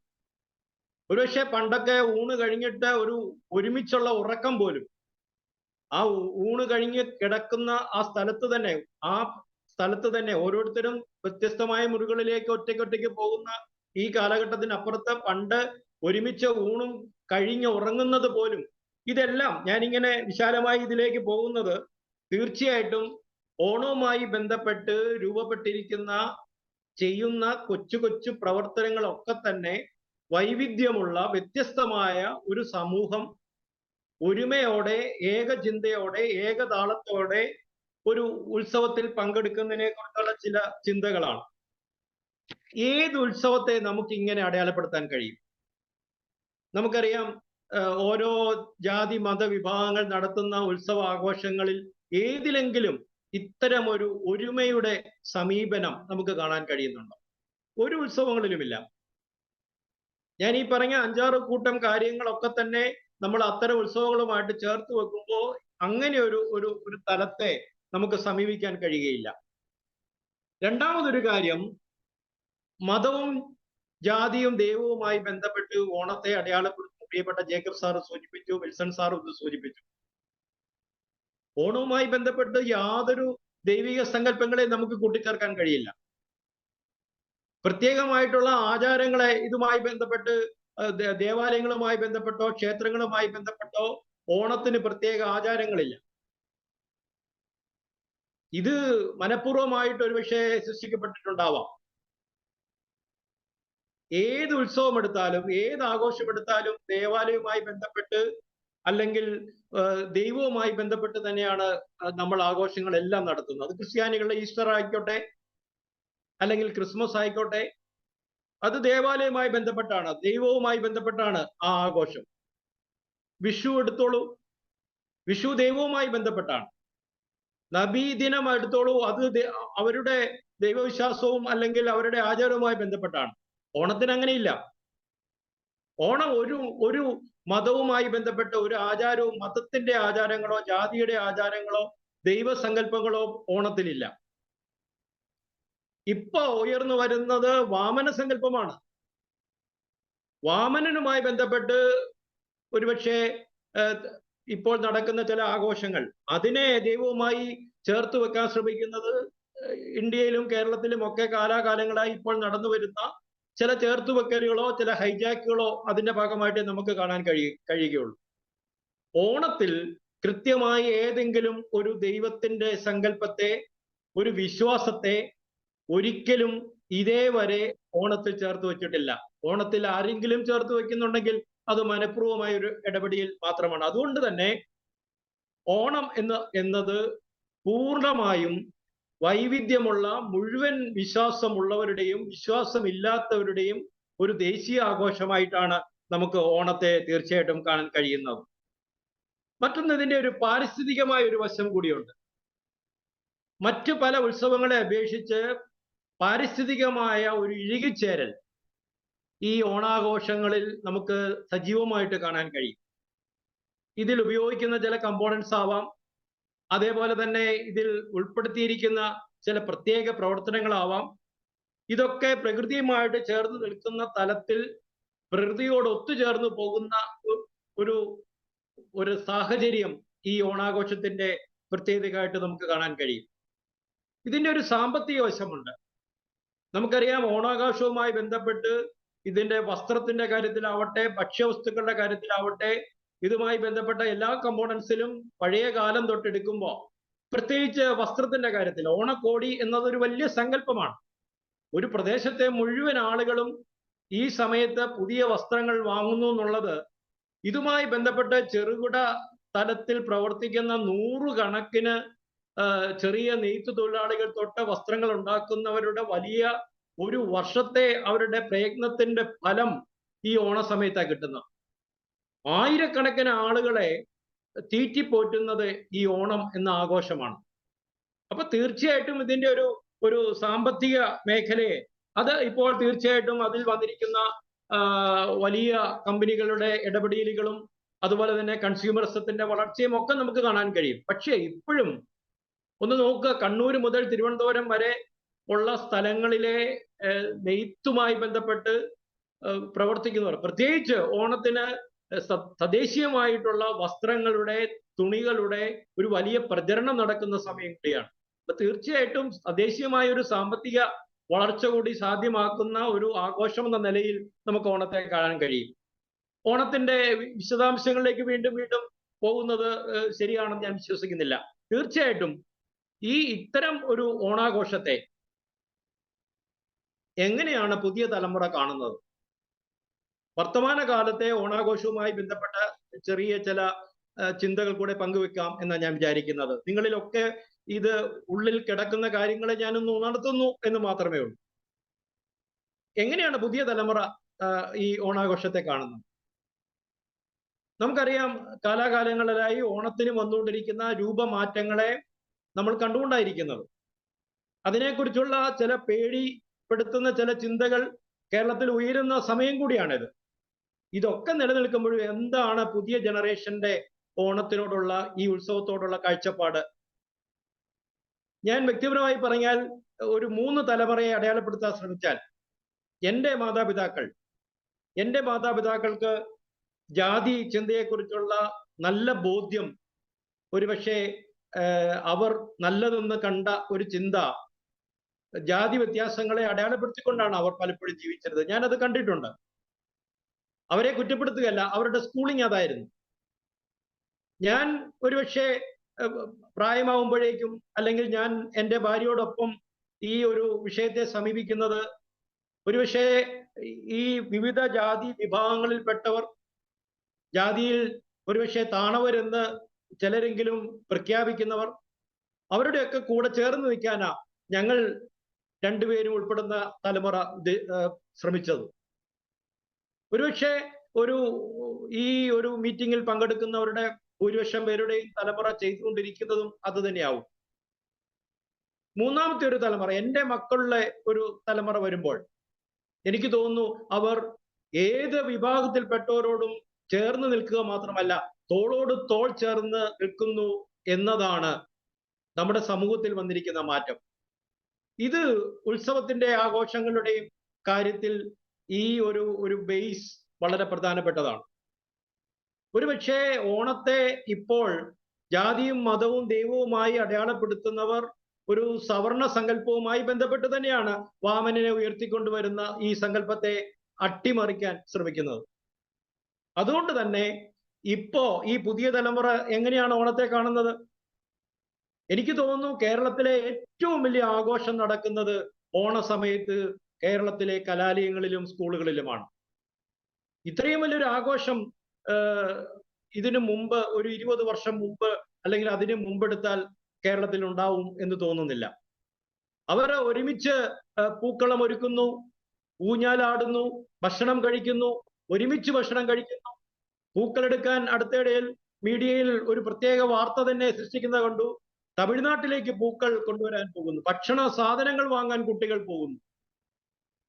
യാതൊരു വേർതിരിവുകളുമില്ലാതെ പുതിയ തലമുറ ജാതിയുടെയോ മതത്തിന്റെയോ വ്യത്യാസങ്ങൾ ഇല്ലാതെ അവരിൽ ഈ ഉത്സവം ഒരു ആവേശമായി മാറുകയാണ്. അതുകൊണ്ട് തന്നെ ഈ കുഞ്ഞുങ്ങൾ ഒരുമിച്ച് ചാടുന്നതും, ഒരുമിച്ച് ഊഞ്ഞാലാടുന്നതും, ഒരുമിച്ച് ഭക്ഷണം കഴിക്കുന്നതും, ഒരുമിച്ച് പൂക്കളം ഒരുക്കുന്നതും ഒക്കെ അവർ ഒന്നായി മാറുന്നതിൻ്റെ ഒരു വലിയ സൂചനയാണ്. ഇതിനെ നമുക്ക് പോസിറ്റീവായിട്ട് മാത്രമേ നമുക്ക് കാണാൻ കഴിയത്തുള്ളൂ. ഒരു പക്ഷേ ഗോത്ര കാലഘട്ടത്തിൽ നടന്ന ഉത്സവത്തിൻ്റെ ഒരു തിരിച്ചുവരവ് പുതിയ തലമുറ ഓണത്തെ തിരിച്ചു പിടിക്കുന്നതിൻ്റെ ഒരു സൂചന നമ്മൾ കണ്ടുകൊണ്ടിരിക്കുകയാണ്. 20 കൊല്ലം മുമ്പോ 50 കൊല്ലം മുമ്പോ ഉണ്ടായിരുന്ന കേരളീയ സമൂഹത്തിന്റെ ഓണാഘോഷത്തിൽ നിന്ന് വ്യത്യസ്തമായി ഗോത്രകാലത്ത് എല്ലാവരും ഒരുപോലെ ഒരുമിച്ച് ഒരു ഇലയിൽ നിന്ന് ചോറുണ്ട ഒരുമയുടെ ആ വലിയ ഉത്സവത്തെ പുതിയ തലമുറ തിരിച്ചു പിടിക്കുന്നു എന്നതിനെ നമുക്ക് നിസ്സാരമായി കാണാൻ കഴിയില്ല. പുതിയ തലമുറയെക്കുറിച്ച് പലപ്പോഴും പലർക്കും പല വിധമായ അഭിപ്രായങ്ങളുണ്ടാവാം. ഞാനിതിനെ വളരെ പോസിറ്റീവായിട്ടാണ് കാണുന്നത്. ജാതി വ്യത്യാസങ്ങളില്ലാതെ, ദൈവ വ്യത്യാസങ്ങളില്ലാതെ മനുഷ്യരൊന്നാകുന്ന മാനുഷികമായിട്ടുള്ള മാനവികതയുടെ ഒരു മഹോത്സവം എന്നുള്ള നിലയിൽ പുതിയ തലമുറ ഓണത്തെ കാണുകയാണ്. എനിക്ക് തോന്നുന്നു ലോകത്തിന് ഒരു മാതൃകയാക്കി ഓണത്തെ പുതിയ തലമുറ കൊണ്ടുവരികയാണ്. ഒരുമയുടെ ഓണം, പ്രശസ്തമായ നമ്മളൊക്കെ പാടി നടന്നിട്ടുള്ള ഓണപ്പാട്ടിന്റെ, എല്ലാവരും ഒന്നാകുന്ന ആ അനുഭവത്തിന്റെ, മാവേലി നാട് ഭരിച്ചിരുന്ന ആ ഒരു വലിയ സങ്കല്പത്തിന്റെ ഒരു തലത്തിലേക്ക് പുതിയ തലമുറ നമ്മുടെ നാടിനെ കൊണ്ടുപോകുന്നു എന്ന് ഉറച്ചു വിശ്വസിക്കുന്നു ഞാൻ. ഇതിനിടയിൽ തീർച്ചയായിട്ടും വാമനന്റെ ഓണം ഉണ്ടാവും, സവർണരുടെ ഓണമുണ്ടാവാം, ഹിന്ദുവിന്റെ ഓണമുണ്ടാവാം, ഇതൊക്കെ സംഭവിക്കാം. തീർച്ചയായിട്ടും നമ്മൾ അതിനെ എങ്ങനെ സമീപിക്കുന്നു എന്നതിലാണ് അതിന്റെ പ്രസക്തി എന്ന് എനിക്ക് തോന്നുന്നു. ഞാൻ ഈ ഒരു ചെറിയ കാര്യം ഈ സമയത്ത് ഓർപ്പിക്കട്ടെ. വർഷങ്ങൾക്ക് മുമ്പ് രാമകൃഷ്ണൻ എന്ന കാന്തല്ലൂരുള്ള ഒരു ആദിവാസിയെയും കൂട്ടി ഞാൻ ഉദുമൽപെട്ടിൽ പോകാനിടയായി. ഈ ഉദുമൽപെട്ടിൽ ചെന്നപ്പോ ഭക്ഷണം കഴിക്കുന്നത് ഒരു പ്രതിസന്ധിയായി. ഒരു ഉൾനാടൻ ഗ്രാമത്തിലാണ്, ഉദുമൽപെട്ടിൽ നിന്നും വളരെ അകലെ. ഈ ഉൾനാടൻ ഗ്രാമത്തിൽ ഭക്ഷണം കഴിക്കുന്നതിന് ബുദ്ധിമുട്ടുണ്ടായപ്പോ ഞങ്ങൾ ഇങ്ങനെ രാവിലെ ഭക്ഷണം അന്വേഷിച്ച് നടക്കുന്നതിനിടയിൽ ഒരാൾ പറഞ്ഞു, ഇവിടെ ഒരു മലയാളിയുണ്ട്, അദ്ദേഹം നിങ്ങൾക്ക് ഭക്ഷണം പറഞ്ഞാൽ 1 മണിക്കൂറിനുള്ളിൽ ഭക്ഷണം പാകം ചെയ്തു തരുമെന്ന് പറഞ്ഞു. ഞങ്ങൾ അങ്ങനെ ആ ആളിന്റെ വീട്ടിലെത്തിയ ഒരു മലയാളി, വർഷങ്ങൾക്ക് മുമ്പ് ഉദുമൽപെട്ടിലെ ഈ കുഗ്രാമത്തിലെത്തിയ ഒരാൾ. അയാൾ ഞങ്ങൾക്ക് 1 മണിക്കൂർ കഴിഞ്ഞപ്പോഴേക്കും ഭക്ഷണം ഒരുക്കി തന്നു. അത് ഭക്ഷണം പുട്ടായിരുന്നു, ചിരട്ടപ്പുട്ട്, ചിരട്ടയിൽ ഉണ്ടാക്കിയ പുട്ട്. നമുക്കറിയാം, ഇപ്പോൾ നമ്മളത് ഫാഷനായി അത്തരം പുട്ടുകളൊക്കെ കഴിക്കുന്നുണ്ട്. ഈ ചിരട്ടപ്പുട്ട് ഇലയിൽ ഞങ്ങൾക്ക് 2 പേർക്കും വിളമ്പി. അപ്പൊ എന്നോട് ഈ കാന്തല്ലൂർ ശൂശനി എന്ന് പറയുന്ന സ്ഥലത്തെ ഈ രാമകൃഷ്ണൻ പറഞ്ഞു, ഇല്ല സാർ, ഞാൻ പുട്ട് കഴിക്കില്ല എന്ന് പറഞ്ഞു. ഞാൻ പറഞ്ഞു, എന്താ പുട്ട് കഴിക്കുന്നതിന് എന്താ കുഴപ്പം? അപ്പൊ ഈ രാമകൃഷ്ണൻ പറഞ്ഞു, സാറിന് ഞങ്ങളുടെ ചരിത്രം അറിയില്ല എന്ന് പറഞ്ഞു. അപ്പൊ ഞാൻ ചോദിച്ചു, അതെന്താ ചരിത്രം? സാർ, ഈ പുട്ട് ഇത് കണ്ണകിയുടെ മുലയാണ്. ഞങ്ങൾ ആദിവാസികൾ മധുരയിൽ പാണ്ഡ്യരാജാവുമായിട്ട് യുദ്ധം ചെയ്ത സംഭവം, കണ്ണകിയും കോവിലനും തമ്മിലുള്ള ആ സംഭവം, അതിൽ കണ്ണകിയുടെ പക്ഷം ചേർന്ന് ഞങ്ങൾ മധുര വിട്ടവരാണ്. ഞങ്ങളെ സംബന്ധിച്ച് ഈ ചിരട്ടപ്പുട്ട് കണ്ണകിയുടെ മുലയുടെ ഷേപ്പാണ്. അതുകൊണ്ട് എനിക്കിത് കഴിക്കാൻ കഴിയില്ല, ഞാനിത് കഴിച്ചാൽ ശാപം കിട്ടും. ഞാൻ ഈ രാമകൃഷ്ണന്റെ അഭിപ്രായത്തെ വളരെ കൂളായി നേരിട്ടു. രാമകൃഷ്ണൻ വേറൊരു ഭക്ഷണം കുറെ കഴിഞ്ഞ് കഴിച്ച് ഞങ്ങൾ യാത്ര തുടർന്നു. ഇത് എനിക്കൊരു പുത്തൻ അറിവായിരുന്നു. ചിരട്ടപ്പുട്ട് കഴിച്ചാൽ അത് കണ്ണകിയുടെ ശാപം, അല്ലെങ്കിൽ അവരുടെ കുലദൈവത്തിന്റെ ശാപം കിട്ടുമെന്ന് വിശ്വസിക്കുന്ന ഒരു വിശ്വാസം. രാഘവൻ പയ്യനാട് എന്ന ഫോക്ലോർ വിദഗ്ധൻ, നമുക്കറിയാം, അദ്ദേഹം ഇപ്പോഴും ജീവിച്ചിരിക്കുന്നു, പഴയ ഫോക്ലോർ അക്കാദമിയുടെ ചെയർമാൻ കൂടിയായിരുന്നു. അദ്ദേഹം ഈ ചിരട്ടപ്പുട്ടിനെ വിശദീകരിക്കുന്നുണ്ട്. അദ്ദേഹം ഈ ചിരട്ടപ്പുട്ടിനെ കുറിച്ച് പറയുന്നത്, ചിരട്ടപ്പുട്ട് എന്ന് പറയുന്ന സങ്കല്പം മാതൃത്വത്തിന്റെ അടയാളപ്പെടുത്തലാണ്. അമ്മ ഒരു കുഞ്ഞിന് മുലപ്പാൽ കൊടുക്കുന്നത് പോലെ അത്രയും സ്നേഹത്തോടെ ഭക്ഷണം കൊടുക്കുന്നതായിരുന്നു നമ്മുടെ അടുക്കള. അങ്ങനെ അമ്മ ചുരത്തുന്ന പാൽ പോലെ അതിന്റെ പ്രതീകമായിട്ടാണ് ചിരട്ടയിൽ പുട്ടുണ്ടാക്കിയിരുന്നതെന്ന് രാഘവൻ പയ്യനാട് വിശദീകരിക്കുന്നുണ്ട്. ഇത് രണ്ടാമത്തെ ഒരു വാദമാണ്. മൂന്നാമത്, സത്യത്തിൽ നമുക്കറിയാം, പഴയ കാലത്ത് മുളങ്കുറ്റിയിൽ പുട്ടുണ്ടാക്കുന്നതിന് മുമ്പ് ഒരുപക്ഷെ അവൈലബിൾ ആയിട്ടുള്ള ഒരു മെറ്റീരിയൽ, ഒരു പ്രോപ്പർട്ടി എന്നുള്ള നിലയിലായിരിക്കാം ചിരട്ട എത്തിയത്. അതതിന്റെ മൂന്നാമത്തെ വാദമാണ്. നാലാമത്, നമുക്കറിയാം, പുട്ട് കഴിക്കുന്നതിൻ്റെ അകത്തൂടെ കുറെ കാർബോഹൈഡ്രേറ്റ്സ് അകത്തേക്ക് പോകും, നമുക്ക് ആരോഗ്യത്തിന് നല്ലതാണ്, വിശപ്പ് മാറും, സന്തോഷം കിട്ടും. ഇത് നാലാമത്തെ വാദം. നമുക്ക് ഏത് കാര്യത്തെയും നമ്മുടെ സമീപനം ആണ് പ്രധാനപ്പെട്ട കാര്യം. നമുക്ക് ഏത് വിഷയത്തെയും വളരെ സങ്കീർണമായിട്ട് നമുക്ക് അവതരിപ്പിക്കാൻ കഴിയും, മതത്തെയും ദൈവത്തെയും അതിനോട് കൂട്ടിച്ചേർക്കാൻ കഴിയും. അത്തപ്പൂ വിടുന്നതിൻ്റെയൊക്കെ വിശാലമായ സങ്കല്പങ്ങൾ പലരും ഈ സോഷ്യൽ മീഡിയയിലൊക്കെ എഴുതി കാണുന്നുണ്ട്. വളരെ നിസ്സാരമായി അവൈലബിൾ ആയിട്ടുള്ള പൂക്കളെടുത്ത് രസകരമായി ഏതോ ഒരു അപ്പൂപ്പനോ ഒരു അമ്മൂമ്മയ്ക്കോ തോന്നിയ സൗന്ദര്യാത്മകമായ ഒരു ചിന്തയുടെ ബാക്കിപത്രമാണ് അത്തപ്പൂവിടിയിൽ. പക്ഷെ നമ്മൾ അതിനെ ചേർത്ത് വെക്കുന്നത് ദൈവസങ്കല്പങ്ങളായിട്ട് ഓരോ പൂവിന്റെ അർത്ഥങ്ങളുമായി ബന്ധപ്പെട്ട് ചേർത്ത് വെക്കുകയാണ്. അങ്ങനെയും വിശ്വസിക്കാം. ചിരട്ടപ്പുട്ടിനെ നമ്മൾക്ക് 4 രീതിയിൽ നമുക്ക് വ്യാഖ്യാനിച്ചെടുക്കാം. ഇപ്പൊ തീർച്ചയായിട്ടും ഞാൻ പറയാൻ ശ്രമിച്ചത്, പുതിയ തലമുറ ഈ സങ്കല്പങ്ങളെയൊക്കെ പൊളിച്ചെഴുതുന്നു എന്നതിലാണ് ഞാൻ അവസാനം എത്തിച്ചേരുന്നത്.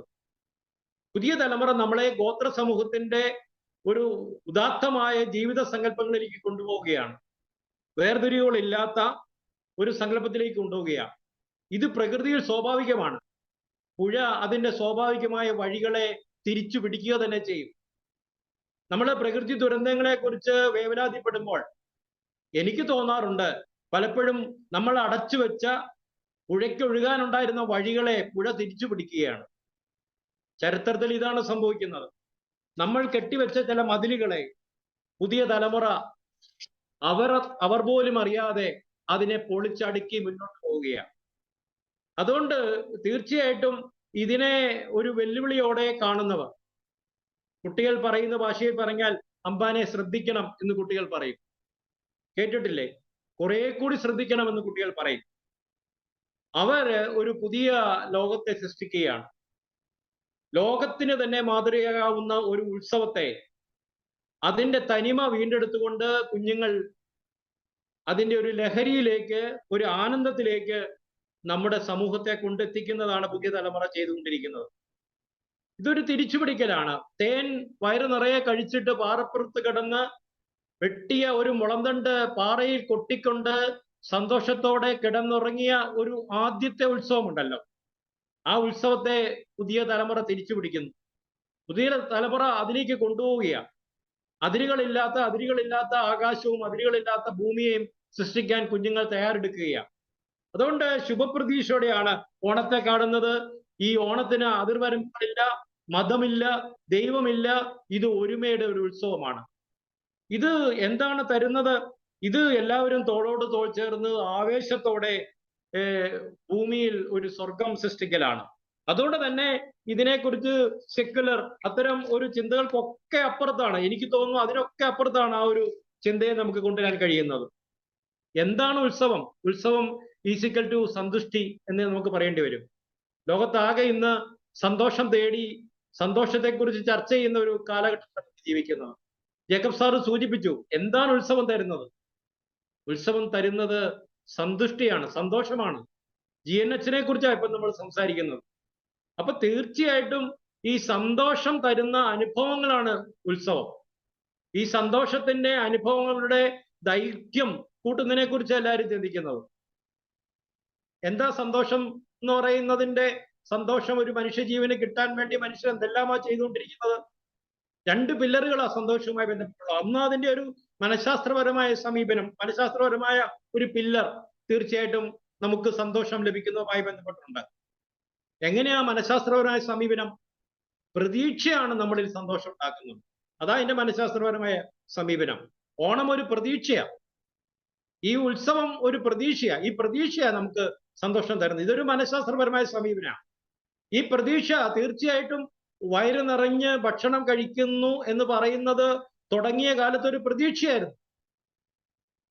ഈ പ്രതീക്ഷ ഒരുപക്ഷെ നമ്മളിപ്പോ പൂർത്തീകരിച്ചു പുതിയ കാലത്ത് എന്ന് വേണമെങ്കിൽ പറയാം. വയറ് നിറച്ച് എല്ലാ ദിവസവും ഭക്ഷണം കഴിക്കുന്നതുകൊണ്ട് നമുക്ക് എല്ലാവർക്കും സന്തോഷം കിട്ടുന്നുണ്ടോ?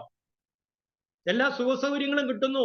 ഇതിനു മുമ്പ്, നാളെ, മിനിയാന്ന് അല്ലെങ്കിൽ ഒരു കൊല്ലം മുമ്പ് നമ്മൾ പ്രതീക്ഷിച്ച കാര്യം ഇന്ന് നടന്നു എന്നതുകൊണ്ട് സന്തോഷമാവുന്നുണ്ടോ? അതുമാവുന്നില്ല. പ്രതീക്ഷയില്ലാത്ത ഒരു മനുഷ്യൻ ഒരിക്കലും സന്തോഷം ഉണ്ടാവില്ല. വീണ്ടും വീണ്ടും വീണ്ടും നമ്മൾ പ്രതീക്ഷയിലേക്ക് നമ്മൾ സ്വപ്നം കാണുകയാണ് ചെയ്യുന്നത്. രണ്ടാമത് സന്തോഷത്തിന്റെ ഒരു ഒരു പില്ലർ എന്ന് പറയുന്നത് അതൊരു ജീവശാസ്ത്രപരമായ കാര്യമാണ്. ഒരു ജീവരസാന്തരം, ഒരു ബയോകെമിസ്ട്രി എന്ന് വേണമെങ്കിൽ പറയാം. സുഖകരമായ ഒരു നിമിഷമാണ് മനുഷ്യന്റെ സന്തോഷം. സുഖകരമായ ഒരു നിമിഷം, അസുഖങ്ങളില്ലാത്ത ഒരു അവസ്ഥ. അസുഖം രോഗം എന്ന അർത്ഥത്തിലല്ല. സുഖകരമായ ഒരു നിമിഷത്തിന്റെ സമയത്തെ കൂട്ടാൻ കഴിയുമ്പോഴാണ് സന്തോഷം ഉണ്ടാകുന്നത്. അതുകൊണ്ട് ഈ ഉത്സവം എന്താ? ഓണാഘോഷം എന്നത് സന്തോഷം സൃഷ്ടിക്കലാണ്, സന്തുഷ്ടി സൃഷ്ടിക്കലാണ്. അത് മനഃശാസ്ത്രപരമായി അതിനെ സമീപിക്കുമ്പോൾ അത് പ്രതീക്ഷയെ വെച്ച് പുലർത്തുക എന്ന മനുഷ്യന്റെ ഒരു സമീപനമാണ്. രണ്ടാമത് ഇതിന്റെ ഒരു ജീവശാസ്ത്രപരമായ സമീപനം എന്നത് തീർച്ചയായിട്ടും 1 നിമിഷമോ 2 നിമിഷമോ 10 നിമിഷമോ 2 ദിവസമോ നീണ്ടു നിൽക്കുന്ന സുഖകരമായ ഒരു ജീവിതാനുഭവത്തെ സൃഷ്ടിക്കല. ഇതാ ഉത്സവം. ഇതിനെ ഒരുപക്ഷെ പുതിയ കാലഘട്ടത്തിൽ ഇതും മാറിയേക്കാം. ഇപ്പോ ഒരു പഴം തിന്നാൻ പോകുന്ന, അല്ലെങ്കിൽ ഒരു പഴത്തിന്റെ കുരു തിന്നാനായിട്ട് പോകുന്ന അണ്ണാനെ നമുക്കിപ്പോ ഈ പുതിയ കാലഘട്ടത്തിൽ ഒരു പഴക്കുരു തിന്നാൽ അവന്റെ വിശപ്പാണ് ആ അണ്ണാന്റെ സന്തോഷം. ഒരു കൊക്കോയുടെ കുരു അല്ലെങ്കിൽ ഒരു പഴത്തിന്റെ ഒരു ചെറിയ അംശം തിന്നാൽ അണ്ണാന്റെ സന്തോഷം കിട്ടും. മനുഷ്യനതുപോലെ തന്നെയാ. ഉത്സവം തുടങ്ങിയത് മനുഷ്യന്റെ വിശപ്പ് മാറിയപ്പോഴാണ് മൂളാൻ തുടങ്ങിയത്, പാട്ടുപാടാൻ തുടങ്ങിയത്, ഉപകരണങ്ങൾ ഉപയോഗിക്കാൻ തുടങ്ങിയത്. അതായിരുന്നു ഉത്സവം. ഇതും അത് തന്നെയാണ്. അതാ ഞാൻ പറഞ്ഞു വെക്കുന്നത്, തീർച്ചയായിട്ടും സന്തോഷം സൃഷ്ടിച്ചെടുക്കലാണ്. ഇത് മാറ്റിയെടുക്കാം. അണ്ണാന്റെ സന്തോഷം ഒരു ചെറിയ നട്ടാണ്, അല്ലെങ്കിൽ ഒരു ചെറിയ പഴമാണെങ്കിൽ, ഒരു ചെറിയ പഴം കൊണ്ട് അണ്ണാന്റെ വിശപ്പ് എല്ലാ കാലത്തേക്കുമായി മാറ്റാൻ പറ്റുന്ന ഒരു സംവിധാനം ഇപ്പോൾ ആയിട്ടുണ്ട്. എങ്കിൽ മനുഷ്യനും ഒരുപക്ഷെ നാളെ അത്തരം ഒരു സാഹചര്യത്തിലേക്ക് വന്നാൽ, അപ്പൊ തീർച്ചയായിട്ടും ഒരുമയുടെ മതാതീതമായിട്ടുള്ള ഒരു സമീപനത്തിന്റെ ഒരു കാലഘട്ടത്തിലേക്ക് വഴി തിരിഞ്ഞുപോയ ഓണത്തെ തിരിച്ചു കൊണ്ടുവരുന്നതാണ് ഇപ്പോൾ സംഭവിച്ചുകൊണ്ടിരിക്കുന്നത്. വളരെ പോസിറ്റീവായിട്ട് ശുഭചിന്ത നമ്മിൽ ഉണർത്തുന്ന ഒരു അവസ്ഥയിലേക്കാണ് ലോകം എത്തുന്നത്, കേരളം എത്തുന്നത്. അതുകൊണ്ട് തന്നെ വേർതിരിവുകളില്ലാത്ത വളരെ സെക്യുലറായ മതചിന്തകൾക്കും ജാതി ചിന്തകൾക്കും ഒക്കെ അപ്പുറത്ത് ഒരുമിച്ച് നിൽക്കുന്ന ഒരു ഓണത്തിന്റെ സങ്കല്പം, അത് ലോകത്തിന്റെ മുന്നിൽ മലയാളി അഭിമാനത്തോടെ അവതരിപ്പിക്കുകയാണ്. ഞാൻ അവസാനിപ്പിക്കട്ടെ. ഞാൻ ജെമിനിയോടും ചാറ്റ് ജിപിടിയോടും ഇന്ന് ഓണത്തെക്കുറിച്ച് ഞാൻ ചോദിച്ചു, എന്താണ് ഓണത്തെക്കുറിച്ചുള്ള ഈ ചാറ്റ് ജിപിടിയുടെയും ജെമിനിയുടെയും ഒക്കെ അഭിപ്രായം? എനിക്ക് കിട്ടിയ മറുപടി മലയാളത്തിൽ ആക്കിയാൽ അത് ഇങ്ങനെ പറയാൻ കഴിയും: കിടു. അതാണ് ചാറ്റ് ജിപിടി തരുന്ന മറുപടി, കിടു. സെക്യുലറാണ് ഓണം. ഓണത്തിന് കൊടുക്കണം ഒരു കുതിരപ്പവൻ. ഇതാ നമ്മളെ ഒരുപക്ഷെ അത്ഭുതപ്പെടുത്തുന്ന ആർട്ടിഫിഷ്യൽ ഇന്റലിജൻസിന്റെ ഈ കാലഘട്ടത്തിൽ തീർച്ചയായിട്ടും ചാറ്റ് ജിപിടി നമ്മളോട് പറയുകയാണ്, ഇത് കിടുവാണ്, ഓണം കിടുവാണ്, സെക്യുലറാണ്, ഓണത്തിന് കൊടുക്കണം ഒരു കുതിരപ്പവനെന്ന്. നമ്മുടെ ജീവിതത്തിൽ സന്തോഷം തരുന്ന നിമിഷങ്ങളെ വർദ്ധിപ്പിക്കാൻ ഓണത്തിന് കഴിയട്ടെ എന്ന ആശംസയോടെ ഈ സമയം ശ്രദ്ധിച്ച എല്ലാവർക്കും നന്ദിയോടെ ഞാൻ എൻ്റെ വാക്കുകൾ അവസാനിപ്പിക്കുന്നു. നന്ദി, നമസ്കാരം. Thank you Abraham Kurian sir. ഈ ചുരുങ്ങിയ സമയം കൊണ്ട് ഉത്സവങ്ങളുടെ ഒരു പൊതു അവലോകനവും അതിൻ്റെ ഒരു സ്വഭാവവും ഉത്സവങ്ങളുടെ പരിണാമവും ഉത്സവങ്ങളുടെ പ്രത്യേകതകളും അത് നൽകുന്ന ജീവിതാനുഭൂതികളും എല്ലാം സാറ് ഒരു ചുരുങ്ങിയ സമയം കൊണ്ട് നൽകി. തമിഴ്നാട്ടിലും മറ്റുമുള്ള ഉൾനാട്ടൻ പ്രദേശങ്ങളുടെ ഗോത്ര സമൂഹങ്ങളുടെ ഇടയിലെ ഉത്സവത്തെ പറ്റിയൊക്കെ അദ്ദേഹം സൂചിപ്പിച്ചു. അതിമനോഹരമായിട്ട് വളരെ ലളിതമായ ഭാഷയിൽ ഈ ഉത്സവങ്ങൾ എന്തിനാണ്, ഉത്സവം മനുഷ്യനെ സൃഷ്ടിക്കുന്ന വൈകാരികമായിട്ടുള്ള മാറ്റം എന്താണ്, ഇതെല്ലാം ഇതിൽ കൂടെ അദ്ദേഹം വിവരിച്ചു. Thank you very much. ഇതിനായിട്ട് വളരെയധികം ഞങ്ങൾ നന്ദി പറയുന്നു. അവസാനം ഇനിയും ഒഫീഷ്യലായിട്ടുള്ള നന്ദി പ്രകാശനമുണ്ട്. ഇപ്പോഴേ അനൗൺസ്മെന്റിലേക്ക് കടക്കാം. ശ്രീ വിൽസൺ കരിമ്പന്നൂർ അനൗൺസ്മെന്റ് നടത്തുന്നതാണ്. പ്രിയരെ, ഈ അനൗൺസ്മെന്റ് അടുത്ത ശനിയാഴ്ചത്തെ വെബിനാറിനെ പറ്റിയുള്ള അനൗൺസ്മെന്റ് ആണ്. അടുത്ത ശനിയാഴ്ച നമ്മള് ഒന്നാമത് ഏബ്രഹാം വർഗീസ് സ്മാരക പ്രഭാഷണം നടത്തുന്ന ഒരു പ്രത്യേക മീറ്റിംഗ് ആണ് അടുത്ത ശനിയാഴ്ച. നമുക്ക് ഏവർക്കും അറിയാമല്ലോ, ലൈറ്റഡ് ടു ലൈറ്റൻഡ് സ്റ്റഡി ഫോറത്തിന്റെ ഏറ്റവും ശക്തമായ ഒരു അഡ്മിനായിട്ട് പ്രവർത്തിച്ച്, അത് ഈ വെബിനാറുകളിലും അതിന്റെ വാട്സപ്പ് ഫോറത്തിലും ശക്തമായി പ്രവർത്തിച്ച വ്യക്തിയാണ് ബഹുമാനപ്പെട്ട ഷിബു അല്ലെങ്കിൽ എബ്രഹാം ടി വർഗീസ്. അദ്ദേഹം അന്തരിച്ചിട്ട് ഈ ഒക്ടോബർ മാസം 2-ാം തീയതി 1 വർഷം തികയുവാണ്. അദ്ദേഹത്തിന്റെ പേരിൽ ഒരു സ്മാരക പ്രഭാഷണം നടത്തുവാനായിട്ട് നമ്മൾ ആഗ്രഹിക്കുന്നു. അതിന്റെ ഒന്നാമത്തെ സ്മാരക പ്രഭാഷണമാണ് അടുത്ത ശനിയാഴ്ച നടക്കുന്നത്. അത് ഉദ്ഘാടനം ചെയ്യുവാനായിട്ട് അടൂർ ഭദ്രാസനത്തിന്റെ അധ്യക്ഷനായ right reverend Mathews Mar Serafim Episcopa സമ്മതിച്ചിട്ടുണ്ട്. അതുകൊണ്ട് അടുത്ത ശനിയാഴ്ച അഭിവന്യ എപ്പിസ്കോപ്പ ആയിരിക്കും നമ്മുടെ യോഗം ഉദ്ഘാടനം ചെയ്യുന്നത്. അതുപോലെ തന്നെ അന്നത്തെ വിഷയം അവതരിപ്പിക്കുന്നത് ബഹ്റിൻ മർത്തോമ ഇടവകയുടെ വൈസ് പ്രസിഡന്റായിട്ട് ഇപ്പോൾ പ്രവർത്തിക്കുന്ന ശ്രീ ചാക്കോപ്പി മത്തായിയാണ്. നമ്മളെ കൊടുത്തിരിക്കുന്ന വിഷയം ആത്മായ നേതൃത്വം മർത്തോമാ സഭയിൽ ഇന്നലെ, ഇന്ന്, നാളെ. തീർച്ചയായിട്ടും ഒരു ലേമനായ എബ്രഹാം ഡി വർഗീസിന്റെ പേരിലുള്ള ഒരു അനുസ്മരണ പ്രഭാഷണത്തിന് ഈ വിഷയത്തിന് വലിയ സാങ്കത്യമുണ്ട്. അതുകൊണ്ട് അടുത്ത ശനിയാഴ്ചത്തെ മീറ്റിംഗിൽ എല്ലാവരും പങ്കെടുക്കണമെന്ന് അഭ്യർത്ഥിക്കുന്നു.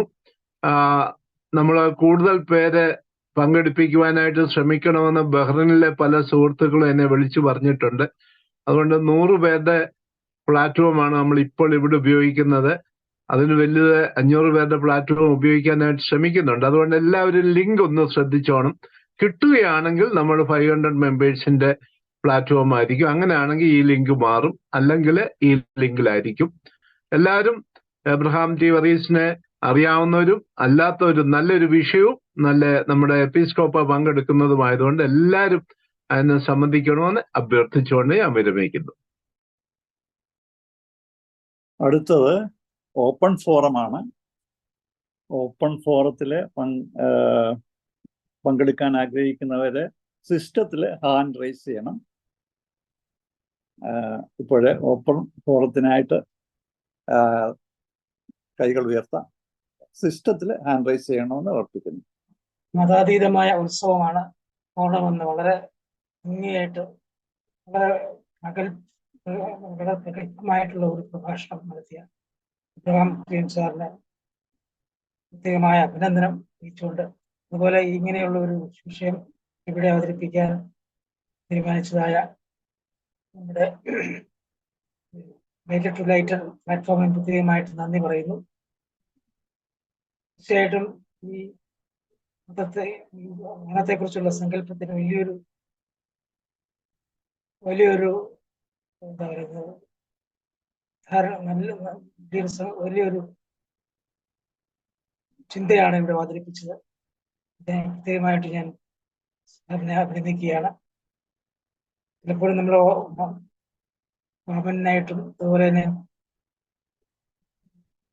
മഹാബലിയോടൊക്കെ ചേർത്ത് പിടിച്ചാണ് ഓണാഘോഷത്തെ കുറിച്ച് പറയാറുള്ളത്.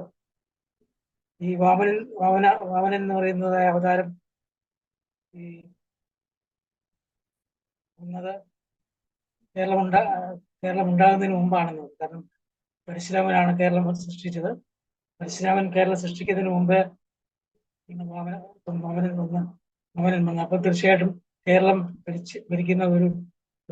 ഭരിച്ചിരുന്ന ഒരു രാജാവാണോ അല്ലെങ്കിൽ ചക്രവർത്തിയായിരുന്നോ മഹാബലി എന്നൊക്കെ സംശയം ഉണ്ടാകും. എന്നാൽ ഇങ്ങനെയുള്ളതായിട്ടുള്ള ഈ നിസ്സാരമായിട്ടുള്ള ചിന്തകൾക്ക്, അതായത് ഒരു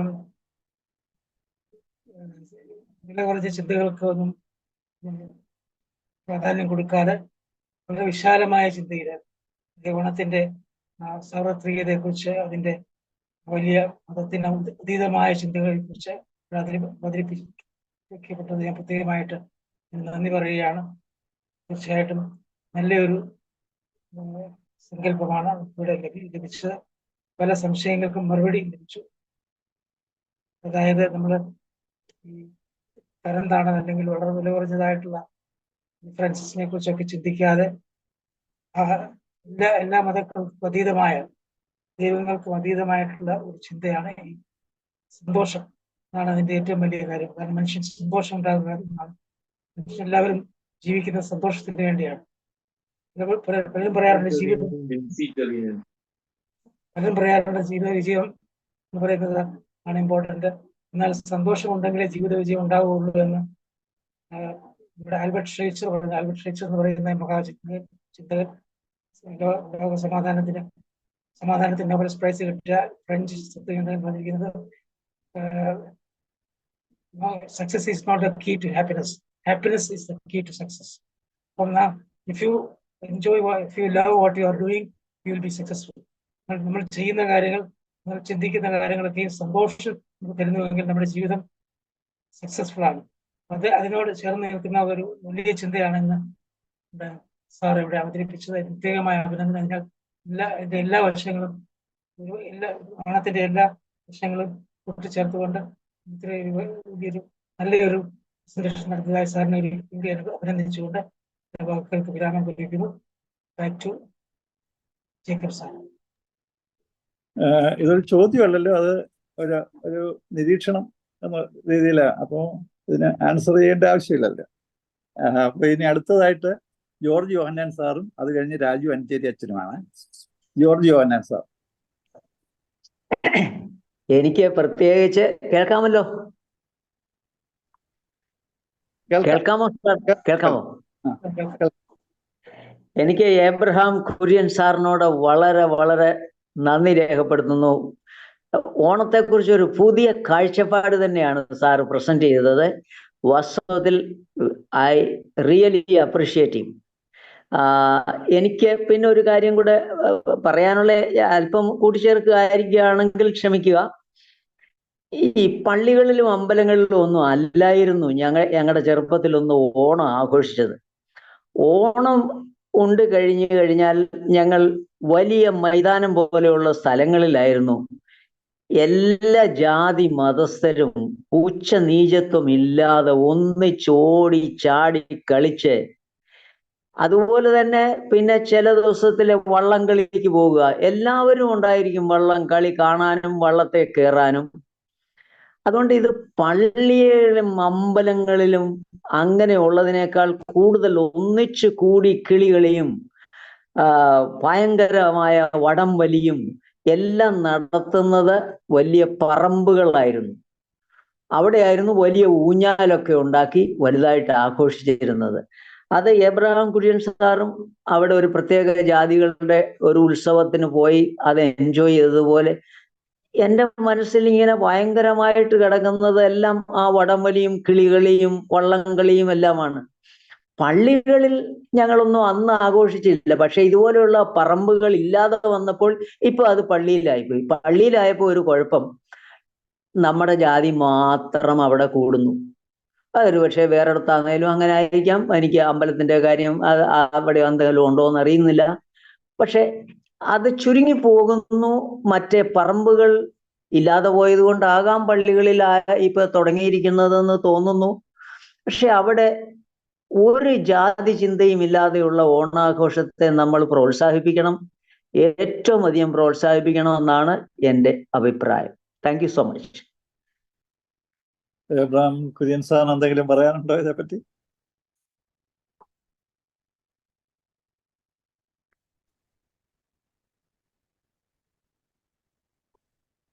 ഇല്ലെങ്കിൽ രാജു അഞ്ചേരി അച്ഛൻ്റെ അവസാനം റെസ്പോണ്ട് ചെയ്യേണ്ടത് അവസാനം ചെയ്തോളാം. ശരി ശരി ശരി. രാജു അഞ്ചേരി അച്ഛൻ. ജേക്കബ് സാറേ, കേൾക്കാമോ പറയുന്നത്? കേൾക്കാം അച്ഛാ, കേൾക്കാം. എബ്രഹാം കുര്യൻ സാറിൻ്റെ പ്രഭാഷണം വളരെ ഇഷ്ടപ്പെട്ടു. മതാതീതമായിട്ടുള്ള ഓണത്തിൻ്റെ ആ കാഴ്ചപ്പാടിനെ ഞാൻ ബഹുമാനിക്കുന്നു. എന്നാൽ ഈ ഓണം പാരമ്പര്യമായിട്ട് ട്രഡീഷണലായിട്ട് വന്നപ്പം ബ്രാഹ്മണിസത്തിൻ്റെ ജാതി ചിന്തകളാണ് മനുഷ്യനെ അകറ്റി നിർത്തിയിരുന്നത്. അപ്പോൾ ഓണം ആഘോഷം ആരംഭിച്ച മിത്തുകളിലെല്ലാം ഒരുപക്ഷെ ആൻറ്റി ബ്രാഹ്മണിക്കലായിട്ടുള്ള ഒരു ചിന്തയാണ്. അതുകൊണ്ട് ഓണം ബ്രാഹ്മണർ ആഘോഷിക്കത്തില്ലെന്ന് ഞാൻ കേട്ടിട്ടുണ്ട്. ഉണ്ണാവൃതമായിട്ട് ഇരിക്കുന്ന ബ്രാഹ്മണ ഭവനങ്ങളെയൊക്കെ ഞാൻ കേട്ടിട്ടുണ്ട്. മഹാബലിയുടെ മന്ത്രി പോലും ഒരു ദളിതനായിരുന്നു എന്ന സങ്കല്പം അതിനകത്തുണ്ട്. ഈ ബ്രാഹ്മണിസം ഉയർത്തിയ മനുഷ്യ വിഭജനത്തിൻ്റെ മേൽ അതിനെതിരെയുള്ള ഒരു റിവോൾട്ടായിട്ടാണ് ഈ മിത്ത് രൂപപ്പെട്ടതെന്ന് വിചാരിക്കുന്നതിലും കുഴപ്പമില്ല. അതുകൊണ്ട് മതാതീതമായിരിക്കുന്ന അത് ആൻറ്റി ബ്രാഹ്മണിക്കലായിരിക്കുന്ന ഒന്നാണെന്നും കൂടെ പറയാൻ ഞാൻ ആഗ്രഹിച്ചതേ ഉള്ളൂ. Thank you. അടുത്തത് യാക്കൂബ് സാറ്, അത് കഴിഞ്ഞിട്ട് വിൽസൺ കരിമ്പന്നൂർ. സിസ്റ്റത്തിൽ ഹാൻഡ് റൈസ് ചെയ്തിരിക്കുന്ന അടുത്ത യാക്കൂബ് സാർ ചോദിക്കും. കേൾക്കാൻ പറ്റുന്നുണ്ടോ? കേൾക്കാം. അല്ല, ഞാൻ ഉന്നയിക്കുന്ന ഒരു പ്രശ്നം എന്താ വെച്ചാല്, ഈ പ്രഭാഷണത്തിനകത്ത് കുറെ ചരിത്രബോധത്തിന്റെ ഒരു പ്രശ്നമായിട്ട് എനിക്ക് തോന്നുന്നുണ്ട്. ഒന്ന്, അദ്ദേഹത്തിന്റെ പ്രധാനപ്പെട്ട വാദം ഇന്നത്തെ ഓണാഘോഷം ഗോത്രകാല ജീവിതത്തിന്റെ പോലെയാണ് എന്നാണ് അദ്ദേഹം വാദിക്കുന്നത്. കേരളത്തിലെ ഗോത്രകാല ജീവിതത്തെക്കുറിച്ച്, അതിൻ്റെ ഒരു ചരിത്രപരതയെക്കുറിച്ച് അദ്ദേഹത്തിന് വേണ്ടത്ര കാഴ്ചപ്പാടില്ലെന്നുള്ളതാണ് എനിക്ക് തോന്നുന്നത്. ഇവിടെ ഇപ്പൊ അഞ്ചേരി അച്ഛൻ സൂചിപ്പിച്ച അതേ പ്രശ്നം തന്നെയാണ് ഇതിനകത്ത് കടന്നു വരുന്നത്. ഏറ്റവും കൂടുതൽ ജാതിബോധവും എല്ലാം കാണിക്കുന്ന ഒരു സമൂഹം ഗോത്ര സമൂഹമാണ് എന്നുള്ളൊരു പ്രശ്നം അതിനകത്തുണ്ട്. ഇന്ന് അത് കുറവായിരിക്കാം. അതായത് ശരിക്കും കേരളത്തിലെ ജാതി വ്യവസ്ഥ രൂപപ്പെടുന്നതിന്റെ ഒരു അടിസ്ഥാനം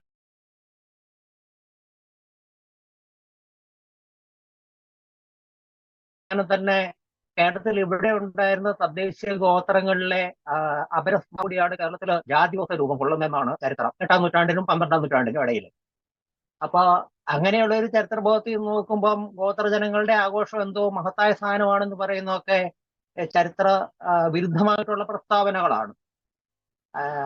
ഇന്നത്തെ ഓണത്തിന് മാറ്റമുണ്ട്, അത് മറ്റൊരു വിശകലനം. പക്ഷെ അതിനെ ചരിത്രവുമായിട്ട് കണക്ട് ചെയ്യുമ്പോൾ അദ്ദേഹം സൃഷ്ടിച്ചെടുക്കുന്ന ആശയം ചരിത്ര വിരുദ്ധമായിട്ടുള്ള ഒരു പ്രസ്താവനയാണ് എന്നുള്ളതാണ് ഒരു പ്രധാനപ്പെട്ട പ്രശ്നം. ഇത് നമ്മുടെ ഒരു പൊതുവായിട്ടുള്ളൊരു കാൽപ്പനിക റൊമാൻറ്റിസൈസ് ചെയ്യപ്പെട്ടിട്ടുള്ള ഒരു സാമൂഹ്യ ബോധം കൂടിയാണ്.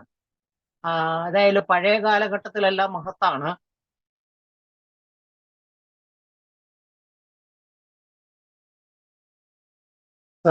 പിന്നെ കാലത്താണ് മോശമായത്, ഇപ്പൊ കുറെ മാറ്റമുണ്ട് എന്നുള്ള മട്ടിൽ വീക്ഷണത്തിന്റെ പ്രശ്നം. ഇതിനെ ചരിത്രപരമായിട്ട് ഈ കാര്യത്തെ പരിശോധിക്കുക എന്നുള്ളതാണ് അടിസ്ഥാനപരമായി ചെയ്യേണ്ടത് എന്നുള്ളതാണ് വസ്തുത. ശരിക്കും മതാതീതമായ ആഘോഷം എന്നൊക്കെ പറയുന്നത് തന്നെ, ഈ മതം ഉണ്ടായത് തന്നെ ഏതാണ്ട് ഒരു 19-20 നൂറ്റാണ്ടുകളിലാണ് കേരളത്തിൽ അത്തരൊരു സംഭവം ഉണ്ടാകുന്നത്. അതിനൊക്കെ ശരിക്കും ഇതിനകത്ത് വർക്ക് ചെയ്യുന്ന മുഴുവൻ ജാതിയാണ്. അഞ്ചേരച്ചൻ അത് സൂചിപ്പിച്ചിരുന്നു. അപ്പോ അത്തരത്തിലുള്ള കുറെ പ്രശ്നങ്ങൾ കൂടെ വെച്ചുകൊണ്ട് ഇതൊന്ന് വിശകലനം ചെയ്തിരുന്നെങ്കിൽ നന്നായിരുന്നേനെ എന്നുള്ളതാണ് ഈ ഒരു പ്രഭാഷണത്തിന്റെ ഒരു കുഴപ്പമായിട്ട് തോന്നിയത്. അത് മാത്രമല്ല, ഇന്നെന്തോ അതങ്ങ് പിള്ളേരെല്ലാം ഇതെല്ലാം ബ്രേക്ക് ചെയ്യുന്നു എന്നുള്ള മട്ടിലുള്ള വ്യാഖ്യാനവും അത്ര പ്രസക്തമായിട്ട് തോന്നുന്നില്ല. കാരണം എന്താന്ന് വെച്ച് കഴിഞ്ഞാല് ഓണാഘോഷത്തിന് ഇന്ന് ഈ ഇത്തരത്തിലുള്ള ആഘോഷങ്ങളെയല്ല എങ്ങനെയാണ് സംഘപരിവാർ പോലെയുള്ള ശക്തികള് വളരെ സൂക്ഷ്മമായിട്ട് ഉപയോഗിച്ചുകൊണ്ടിരിക്കുന്നത് എന്നുള്ളതിനെ കുറിച്ച് തിരിച്ചറിയാതെ പോകുന്നു എന്നുള്ളതാണ് അത്തരം ഒരു വിശകലനത്തിന്റെ കുഴപ്പമായിട്ട് വരുന്നത്. അപ്പൊ അതുകൊണ്ട് സൂക്ഷ്മമായിട്ടുള്ളൊരു സാമൂഹിക ജാഗ്രതയെക്കുറിച്ച് വെച്ചുകൊണ്ട് വേണം എനിക്ക് തോന്നുന്നു ഓണം പോലുള്ള ആഘോഷങ്ങളെ വിശകലനം ചെയ്യാനുള്ളതാണ് എൻ്റെ ഒരു നിരീക്ഷണം. നന്ദി. അടുത്തത് വിൽസൺ കരിമ്പങ്ങാട്. എനിക്ക് ബഹുമാനപ്പെട്ട എബ്രഹാം കുര്യൻ സാറിന്റെ പ്രഭാഷണം വളരെയധികം ഇഷ്ടപ്പെട്ടു. നല്ലൊരു പ്രഭാഷണം. എനിക്ക് അദ്ദേഹത്തിന്റെ അനുഭവങ്ങളുമായിട്ട് ചേർത്ത് വെച്ച് ആ വിഷയം അവതരിപ്പിച്ചപ്പോഴാണ് അതിന് കൂടുതൽ മനോഹാരിത ലഭിച്ചതെന്നുള്ള അഭിപ്രായമുണ്ട്. എനിക്ക് ഓണത്തെ പറ്റി 1-2 കാര്യങ്ങൾ 2-3 മിനിറ്റ് ഞാൻ എടുക്കണം, ക്ഷമിക്കണം. ഞാൻ ഈ ഓണ വിഷയം ഇവിടെ വെബിനാറിനായിട്ട് സെലക്ട് ചെയ്യാനായിട്ടുള്ള ഒരു കാരണം, ഇന്ന് മർത്തോമാക്കാരുടെ ഇടയിൽ ഓണം ആഘോഷിക്കുന്ന വലിയൊരു പാപമാണെന്നോ എന്തോ വലിയ ഒരു പ്രശ്നമുണ്ടെന്നുള്ള രീതിയിൽ ഉള്ള ചർച്ചകൾ പല വാട്സപ്പ് ഗ്രൂപ്പുകളിൽ കാണുവാനിടയായി. അതിന്റെ അലയൊലികൾ നമ്മുടെ ഗ്രൂപ്പിലും ചിലരൊക്കെ ഉയർത്തുവാൻ ശ്രമിച്ചു. ഓണത്തെ പറ്റി സംസാരിച്ചില്ലെങ്കിൽ ആകാശം ഒടിഞ്ഞു വീഴും. വലിയൊരു സഭയുടെ ഒരു വിഷയം വന്നപ്പം തൽക്കാലം അത് വേണ്ട എന്ന് പറഞ്ഞപ്പം പേടിച്ചാണ് നിങ്ങൾ ഈ ചർച്ച വെക്കാത്തതെന്നൊക്കെയുള്ള വാദഗതി ഉണ്ടായതുകൊണ്ടാണ് ഈ വിഷയം അവതരിപ്പിച്ചത്.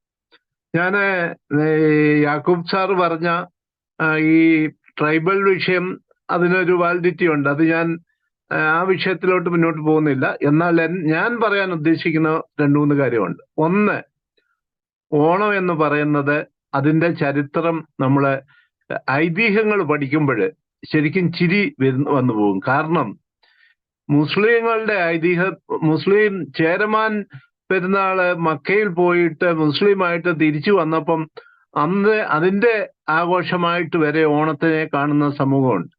ബുദ്ധമതവുമായിട്ട് ബന്ധപ്പെടുത്തി ഓണത്തിനെ കാണുന്നതും, ശ്രാവണ മാസം എന്ന് പറയുന്നത് ശരിക്കും ബുദ്ധമതത്തിലെ പാലി ലാംഗ്വേജിലെ മാസമാണ്. അതായത് ശ്രാവണ എന്നുള്ളതിൽ നിന്നാണ് ശ്രാവണ ലോപിച്ച് ആവണ, അതിൽ നിന്നാണ് ഓണം വന്നതെന്ന് ഒരു പഠനമുണ്ട്. അതിനേക്കാൾ രസകരമായ NV കൃഷ്ണവാര്യർ പറയുന്ന അസീറിയയിൽ നിന്ന് വന്ന ഒരു സമൂഹത്തിന്റെ ആഘോഷമാണ് ഓണമെന്ന് പറയുന്നു. പിന്നെ ഇപ്പോൾ നമ്മൾ കേട്ട് തഴമ്പിച്ച മഹാബലിയുടെ കഥയാണ് മറ്റൊരു കഥ. അതിനേക്കാൾ പുതിയ തലമുറ ഇപ്പം പുതിയ ആൾക്കാർ ഉയർത്തിക്കൊണ്ട് വരുന്ന വാമന വിജയം എന്ന ഒരു കഥയാണ് ഏറ്റവും ലേറ്റസ്റ്റ്. നമ്മളൊക്കെ വാമനനെ ചെറുപ്പത്തിൽ നമ്മള് ദുഷ്ടനായിട്ടും മഹാബലിയെ നന്മയുടെ പ്രതീകമായിട്ട് കണ്ടെങ്കിൽ ഈ അടുത്ത കാലത്ത് പ്രചരിക്കപ്പെടുന്ന വാമനൻ ഒരു സംഭവം മഹാബലി അഹങ്കാരത്തിന്റെ പ്രതീകമായിട്ടാണ് ഏറ്റവും ഓടി വന്നിരിക്കുന്നത്. ഞാൻ പറയുന്ന ഇതെല്ലാം വെറും ഐതിഹ്യം, ഒരു കാര്യമില്ല. ശരിക്കും ഓണം ഒരു വിളവെടുപ്പ് ഉത്സവം അല്ലെ വ്യാപാര ഉത്സവമാണ്. ഇത് മനസ്സിലാക്കാതെ ചുമ്മാതെ ഈ ഹൈന്ദവരുടെയാണ്, നമ്മൾ അനങ്ങാൻ പാടില്ല എന്നൊക്കെ പറഞ്ഞു വരുത്തുന്നത് ലജ്ജാകരമാണ്. പ്രത്യേകിച്ച് ഒരു രസമായ ഒരു കാര്യം, ഞാൻ ഒരു സഞ്ചാരിയാണ്, എനിക്ക് ടൂറിന് പോകുന്നതൊക്കെ ഇഷ്ടമാണ്. ലോകത്തിൽ എവിടെ ചെന്നാലും പ്രത്യേകിച്ച് ഇന്ത്യയില് ഏത് സ്ഥലത്ത് ഏത് മല അല്ലെ ഏത് അപ്രാപ്യമായ കുന്നുകളുടെ മണ്ടയില് ഏതെങ്കിലും ഒരു റിലീജിയന്റെ ഒരു കൊടിയോ ഒരു കൊച്ച് എന്തെങ്കിലും ഒരു ആരാധനവുമായിട്ട് ബന്ധപ്പെട്ട ഒരു സംഭവമുണ്ട്. കാരണം സാധാരണ മനുഷ്യൻ കയറി പറ്റാത്തടം എല്ലാം ഞങ്ങളുടേതായിട്ട് കൈയേറിയിട്ട് ഞങ്ങളുടെ പാരമ്പര്യം അവകാശപ്പെടുന്ന ഒരു പ്രത്യേക ജാതി മത സ്വഭാവം നമ്മുടെ ഇടയിലുണ്ട്. അത് നമുക്കാ കൂടുതലുള്ളത്. നമ്മളെന്ന് പറഞ്ഞ ക്രിസ്ത്യാനികളെ അല്ല, ഇന്ത്യൻസിനെ ഉദ്ദേശിക്കുന്നത്. ഇപ്പോഴേ ഓരോരുത്തരും അവരവരുടേതായിട്ട് ഓണത്തിനെ അങ്ങ് ഹൈജാക്ക് ചെയ്യുവാണ്. ആ ഹൈജാക്ക് ചെയ്യുന്നതിനെ വിട്ടുകൊടുക്കാൻ നമ്മൾ അത്ര മണ്ടന്മാരൊന്നുമല്ല. കാരണം 1961 കേരള ഗവൺമെന്റ് പട്ടം താണുപിള്ള ഓണം കേരളത്തിന്റെ ദേശീയ ഉത്സവമായിട്ട് ഡിക്ലെയർ ചെയ്തിട്ടുണ്ട്. അന്ന് മുതല് എനിക്ക് ഉറപ്പായിട്ട് പറയാൻ സാധിക്കും, ഓരോ കേരളീയനും, അത് അതിനു മുമ്പേ ജാതിയുടെ ആണെന്ന് വിശ്വസിച്ചവനും വിശ്വസിക്കാത്തവനും, ഒരു മതത്തിന്റെ അല്ല, ഓണം കേരളത്തിന്റെ ദേശീയ ഉത്സവമാണെന്ന് ഉള്ള ഉറപ്പില് ലോകത്തിന്റെ ഏത് ഭാഗത്ത് പോയും ഓണം ആഘോഷിക്കണം. ഇപ്പോഴേ വിദേശ പള്ളികളില് അല്ലെ കേരളത്തിന് പുറത്തുള്ള മിക്കവാറും എല്ലാ പള്ളികളും മർത്തോമ പള്ളികളിലും ഓണം ആഘോഷിക്കുന്നുണ്ട്.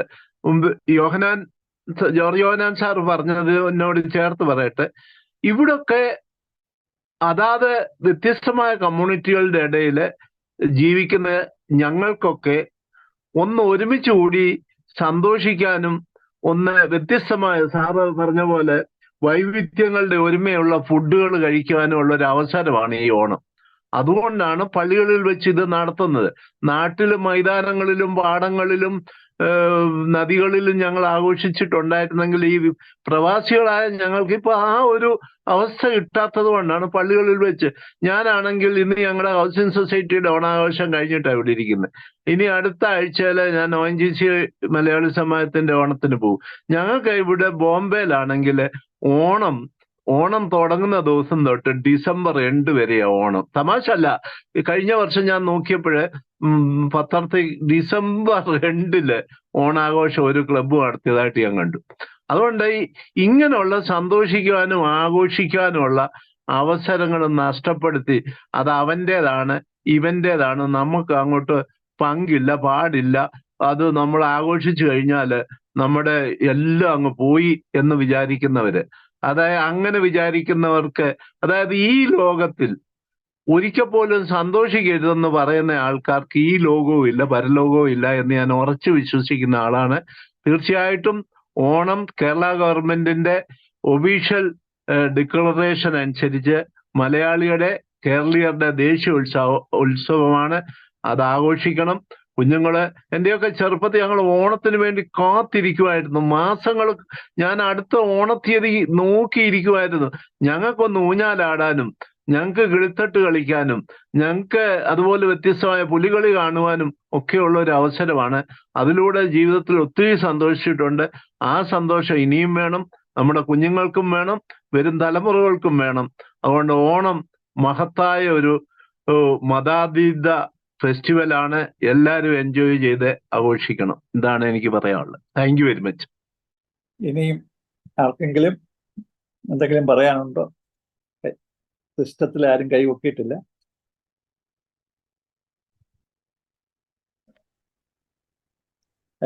എങ്കിലേ കുര്യൻ സാറിന്, എബ്രാം കുര്യൻ സാറിന് മറുപടി പറയാം. ഓക്കെ സാറേ. നൽകിയ എല്ലാ നല്ല വാക്കുകൾക്കും ക്രിയേറ്റീവായിട്ടുള്ള നിർദ്ദേശങ്ങൾക്കും ഒക്കെയും ഞാൻ നന്ദി പ്രകാശിപ്പിക്കുന്നു. തീർച്ചയായിട്ടും പ്രത്യേകിച്ച് പോസിറ്റീവായി പറഞ്ഞ കാര്യങ്ങളെയൊക്കെ സന്തോഷത്തോടെ കേൾക്കുന്നു. ഒപ്പം പ്രിയപ്പെട്ട രാജുവഞ്ചേരി അച്ഛൻ പറഞ്ഞതുപോലെ 100% അതിനോട് യോജിച്ചുകൊണ്ട് തന്നെയാണ് നിൽക്കുന്നത്. ആന്റി ബ്രാഹ്മണിക്കൽ നമ്മൾ അതിൻ്റെ ഒരു വിശകലനത്തിലേക്ക് തീർച്ചയായിട്ടും പോയിട്ടില്ല. അതിനോട് തീർച്ചയായിട്ടും യോജിക്കുന്നു.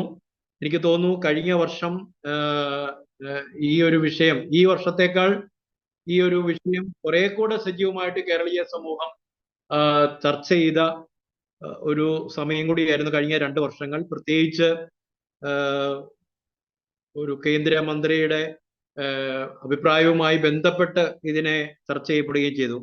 രാജവഞ്ചേരി അച്ഛനോട് തീർച്ചയായിട്ടും ഞാൻ നന്ദി പ്രകാശിപ്പിക്കുന്നു. പോസിറ്റീവായി പറഞ്ഞ എല്ലാവരോടും പ്രത്യേകം നന്ദി. ഗോത്ര സമൂഹവുമായി ബന്ധപ്പെട്ട് തീർച്ചയായിട്ടും ഞാൻ അതിലെ ഒരു എലമെന്റ് മാത്രമാണ്. വളരെ സൂക്ഷ്മമായ തലത്തിൽ ഒരു വിശകലനത്തിലേക്ക് തീർച്ചയായിട്ടും ഞാൻ കടക്കാൻ ശ്രമിച്ചിട്ടില്ല. വളരെ പരിമിതമായിട്ടുള്ള ചില സൂചനകൾ മാത്രം അത് ഞാൻ പങ്കുവയ്ക്കാൻ ശ്രമിച്ചത്.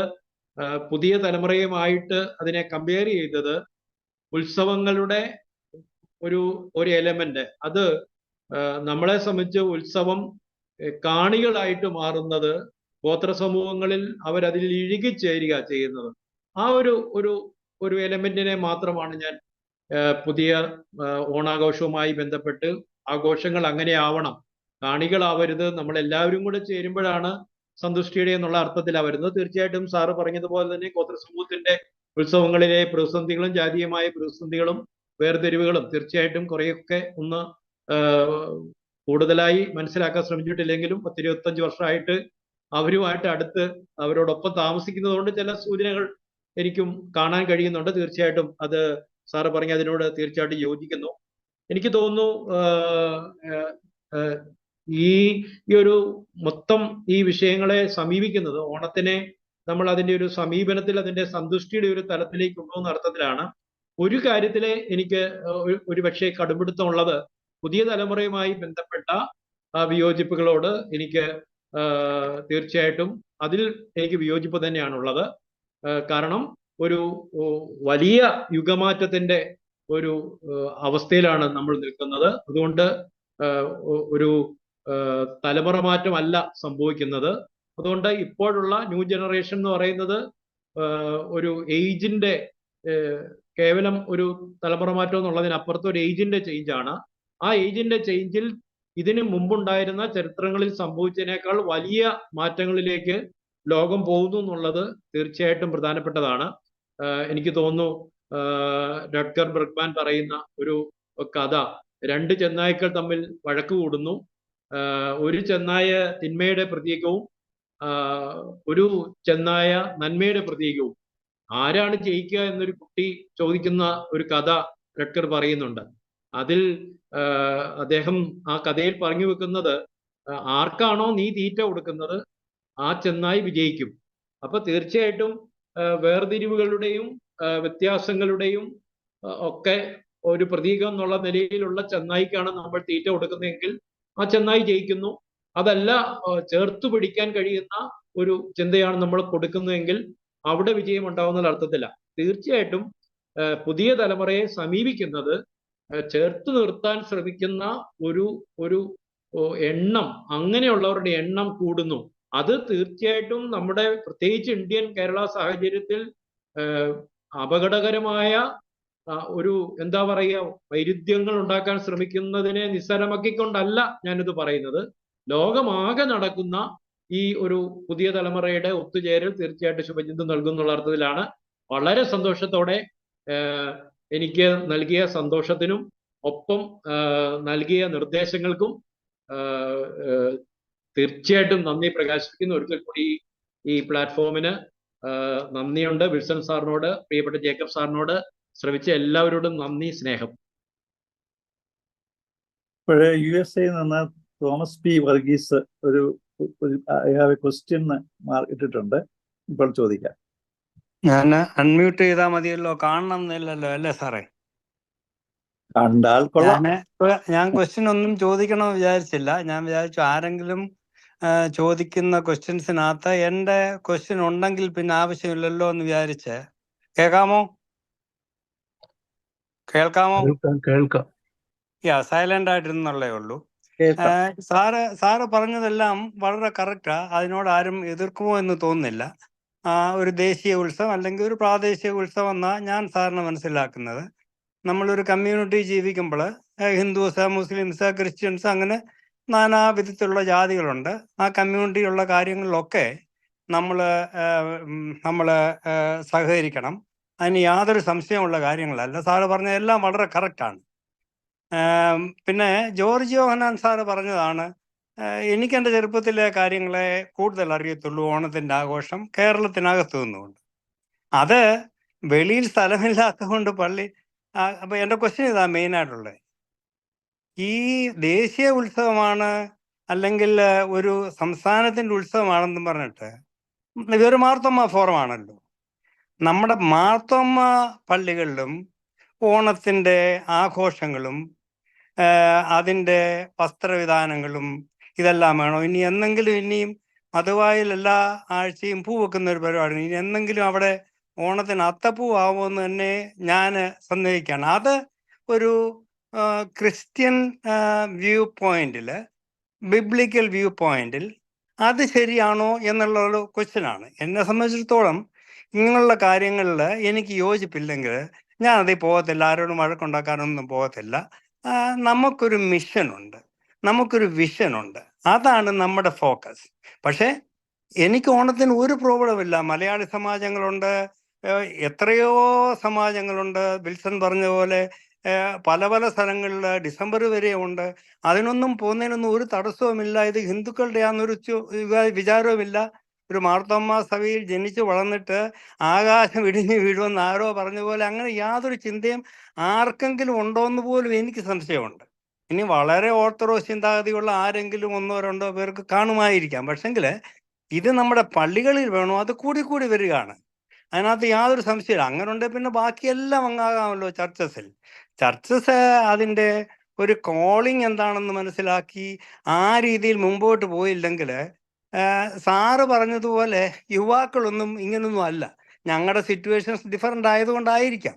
But I don't see anybody. ഈ 75% of the youth were there 20 years ago in the church because of so many things going on which is unchristian to them inside the church. Community ullappo nobody is separate and we are not away from any of the programs within the community. അത്രേ എനിക്ക് പറയാനുള്ളൂ. ആർക്കെങ്കിലും പറയണോ? അച്ഛന്മാർക്ക് വേണമെങ്കിൽ മറുപടി പറയാം. Thank you for listening to me. Jacob സാറേ, ഞാനൊരു പറഞ്ഞോട്ടെ. പറഞ്ഞോ. മഹാത്മാ ഫൂളെ എന്ന് പറയുന്ന ഒരു ഇന്ത്യൻ ക്രിസ്ത്യൻ ഈ ഓണസങ്കല്പവുമായിട്ട് ദൈവരാജ്യത്തെ ബന്ധപ്പെടുത്തി സംസാരിച്ചിട്ടുണ്ട്. നമ്മൾ പ്രതീക്ഷ വയ്ക്കുന്ന, ആത്യന്തികമായി വന്നു ചേരുമെന്ന് പ്രതീക്ഷിക്കുന്ന ദൈവത്തിൻ്റെ രാജ്യം മനുഷ്യരെല്ലാം വലിപ്പച്ചെറുപ്പമില്ലാതെ എല്ലാവരെയും ഒരുപോലെ കാണുന്ന നീതിയും നന്മയും പ്രകടമാകുന്ന ഒരു ലോകമാണ്. ഓണത്തിന് ആ സങ്കല്പം ദൈവരാജ്യത്തിൻ്റെ സങ്കല്പമായിട്ട് ഏറ്റവും അടുത്ത് നിൽക്കുന്ന ഒന്നാണ്. അതുകൊണ്ട് വിഭജനങ്ങളെല്ലാം നിലനിൽക്കുന്ന ഒരു ലോകത്തിൽ കറുത്തവരും വെളുത്തവരുമായിട്ട്, ഉള്ളവരും ഇല്ലാത്തവരുമായിട്ട്, സ്ത്രീയും പുരുഷനുമായിട്ട് എല്ലാം വിഭജനങ്ങൾ നിലനിൽക്കുന്ന ഒരു ലോകത്തിൽ ദൈവത്തിൻ്റെ രാജ്യം ഇതിനെയൊക്കെ അതിജീവിക്കുന്നതാണെന്ന് പറയുന്ന സന്ദേശത്തോടെ ഓണം നമ്മളുടെ പള്ളികളിലാണെങ്കിലും ഇത് ദൈവരാജ്യത്തിൻ്റെ സന്ദേശവുമായി ബന്ധപ്പെടുത്തി പ്രഖ്യാപിക്കുന്നത് ഉചിതമാകുമെന്നാണ് മഹാത്മാ ഫൂളെ പറഞ്ഞിട്ടുള്ളത്. അത് ഞാൻ ഓർപ്പിച്ചു എന്ന് മാത്രമേ ഉള്ളൂ. സാർ എന്തെങ്കിലും പറയാനുണ്ടോ?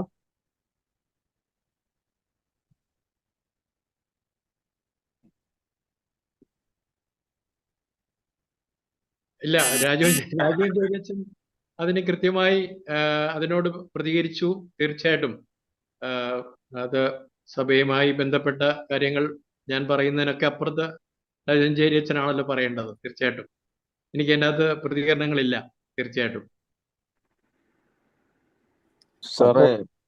അച്ഛൻ തന്നെ പ്രതികരിച്ചതിന് നന്ദി. ഞാൻ ശമ്പുട്ടി കോശി രാജസ്ഥാനിൽ നിന്നാണ്. ഇപ്പോൾ ഈ വിഷയത്തെ സംബന്ധിച്ച് അമേരിക്കയിൽ നിന്ന് ആ സാറ് പറഞ്ഞത് വളരെ കറക്റ്റായ കാര്യമാണ്. കാരണം നമുക്കിത് പള്ളിയിൽ ആഘോഷിക്കുന്നതുകൊണ്ട് കുഴപ്പമൊന്നുമില്ല. അങ്ങനെ ആഘോഷിക്കുന്നെങ്കിൽ സമൂഹത്തിലുള്ളവരെ എല്ലാം നമ്മൾ അതിനകത്ത് പങ്കാളികളാക്കും. അല്ലെങ്കിൽ പള്ളി ഒരു സദ്യാലയമാക്കി മാറ്റുന്നതിൽ അർത്ഥമൊന്നുമില്ല. നമുക്ക് വേണ്ടിയായിട്ടത് രൂപാന്തരപ്പെടുത്തുന്നതിലും കാര്യമില്ല. അത് വളരെ ഗൗരവമായിട്ട് എടുക്കേണ്ട ഒരു വിഷയമാണ്. ആരാധനയ്ക്ക് വേണ്ടിയുള്ള സ്ഥലമാണ്. അതിനെ ആ വിധത്തിൽ ആചാരമാണ്, ദൈവരാജ്യത്തിന്റെ വരവാണെന്നൊക്കെ പറഞ്ഞ് നമ്മൾ മാറ്റിയെടുത്താൽ അതിഭയങ്കരമായിട്ടുള്ള ഒരു കുഴപ്പത്തിലേക്ക് നീങ്ങുമെന്ന് തന്നെയാണ് എൻ്റെ വിശ്വാസം.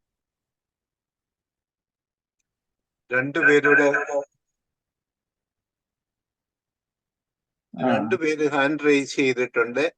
റെനി സാമുവേൽ ആദ്യം ഹാൻഡ് റൈസ് ചെയ്തു. അത് കഴിഞ്ഞ് സി ചെറിയാൻ ഡൽഹിയിൽ നിന്ന് ഹാൻഡ് റൈസ് ചെയ്തു.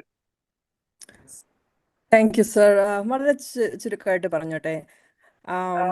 ഇപ്പോ നമ്മുടെ സഭയിൽ നടന്നുകൊണ്ടിരിക്കുന്ന ഈ ഒരു കോൺട്രവേഴ്സിയെ പറ്റി കേട്ടപ്പോൾ പ്രതികരിക്കണമെന്ന് തോന്നി. എപ്പോഴും നമ്മുടെ ഒരു റെസ്പോൺസ്, എല്ലാ കാര്യത്തോടും നമ്മുടെ ഒരു റെസ്പോൺസ് നമ്മുടെ ഒരു ആറ്റിറ്റ്യൂഡിനെ അണ്ടർസ്റ്റാൻഡിങ്ങിനെ ബേസ് ചെയ്തായിരിക്കുമല്ലോ. ഇപ്പം ഓണത്തിനോടുള്ള ഒരു വിരുദ്ധത കാണുമ്പോൾ എനിക്ക് തോന്നുന്നത്, എനിക്ക് വേറൊരു കാര്യത്തിലോട്ടാണ് നിങ്ങളുടെ ശ്രദ്ധ തിരിക്കാൻ ഞാൻ ആഗ്രഹിക്കുന്നത്. അമേരിക്കയിലെ താങ്ക്സ് ഗിവിംഗ് എന്നൊരു ഹോളിഡേ ഉള്ള കാര്യം പലർക്കും അറിയാമെന്ന് വിചാരിക്കുന്നു. താങ്ക്സ് ഗിവിംഗ് ഹോളിഡേയുടെ ഒറിജിനെ പറ്റി പല ക്വസ്റ്റ്യൻ ഉണ്ട്. അത് സെക്യുലർ ഹോളിഡേ ആണോ അതോ റിലീജിയസ് ഹോളിഡേ ആണോ എന്നുള്ളതിനെ കുറിച്ച് പലപ്പോഴും ഡിസ്കഷൻ ഉണ്ട്. അതായത് യൂറോപ്യൻസ് അമേരിക്കയിൽ വന്നപ്പോൾ അവർക്ക് വളരെ കഷ്ടപ്പാടുകളായിരുന്നു. ഇവിടെ ആഹാരമില്ലായിരുന്നു, ഡ്രൗട്ടായിരുന്നു, ഭക്ഷണമില്ലായിരുന്നു. അപ്പോൾ ഇവിടെ നേറ്റീവ് അമേരിക്കൻസ് അവരെ സഹായിക്കുകയും ഒരു നല്ല ഹാർവെസ്റ്റ് ഉണ്ടായപ്പോൾ അവരൊരു ദൈവത്തിന് നന്ദി പറഞ്ഞതാണോ അതോ നേറ്റീവ് അമേരിക്കൻസിന് നന്ദി പറഞ്ഞതാണോ, എനിവേ താങ്ക്സ് ഗിവിംഗ് ഒരു ഹോളിഡേ ആണെന്ന്, അങ്ങനെ ഒരു അതാണ് എൻ്റെ ഒരു ചെറിയൊരു ഊഹം. പല പല അഭിപ്രായങ്ങളുണ്ട്. അത് റിലീജിയസ് ഹോളിഡേ ആണോ നോൺ റിലീജിയസ് ഹോളിഡേ ആണോ. എന്നാൽ നമ്മുടെ മർത്തോമ സഭ ഇപ്പം നമുക്ക് താങ്ക്സ് ഗിവിങ്ങിന് ഒരു സർവീസ് ഉണ്ട്. താങ്ക്സ് ഗിവിംഗ് ഡേ നമുക്കിവിടെ പബ്ലിക് ഹോളിഡേ ആണ്, ഇവിടെ ഒരു സർവീസ് ഉണ്ട്. അപ്പം ഞാൻ പറയാൻ ഉദ്ദേശിച്ചത്, താങ്ക്സ് ഗിവിംഗ് ഒരു ക്രിസ്ത്യൻ വാല്യൂ ആണ്. തീർച്ചയായിട്ടും നമ്മൾ ദൈവത്തിന് നന്ദി പറയുക, ഗ്രാറ്റിറ്റ്യൂഡ്, അതൊരു ക്രിസ്ത്യൻ വാല്യൂ ആണ്. അതിനൊരു സർവീസ് ഉണ്ടാകുന്നതിന് ഒരു വിരോധമില്ല. എന്നാൽ മനുഷ്യരെല്ലാവരും ഒന്നുപോലെ എന്നുള്ളൊരു ഓണം ഹോളിഡേയുടെ കോൺസെപ്റ്റ് ക്രിസ്തീയ വിരുദ്ധമാണെന്ന് പറയുന്നതിലൂടെ നമ്മൾ ക്രിസ്തുവിനെ മനസ്സിലാക്കാതെ പോവുകയാണ് ചെയ്യുന്നത്. അത് പള്ളിക്കകത്ത് അത്തപ്പൂ ഇടണമെന്ന് ഞാൻ പറയുന്നില്ല. പക്ഷെ ഞങ്ങളുടെയൊക്കെ പള്ളിയുടെ ബേസ്മെന്റുകളിൽ അതായത് ലോവർ ഫ്ലോറിൽ ഒരുമിച്ചിരുന്ന് ആഹാരം കഴിക്കുന്നതിനെ ക്രിസ്തീയ വിരുദ്ധതയാണെന്ന് പറയുന്ന ഒരുപാട് പേരുണ്ട്. അല്ലെങ്കിൽ ഒരു കേരള സാരി അല്ലെങ്കിൽ ഒരു മുണ്ട് ഉടുത്തോണ്ട് പള്ളിയിൽ വരുന്നത് തെറ്റാണെന്ന് പറയുന്നത് നമ്മൾ ശരിക്കും പറഞ്ഞാൽ ക്രിസ്തുവിനെ മനസ്സിലാക്കാതിരിക്കുക തന്നെയല്ലേ ചെയ്യുന്നത്. അതിനെക്കുറിച്ചൊന്ന് ചിന്തിക്കുന്നത് നല്ലതായിരിക്കും. Thank you.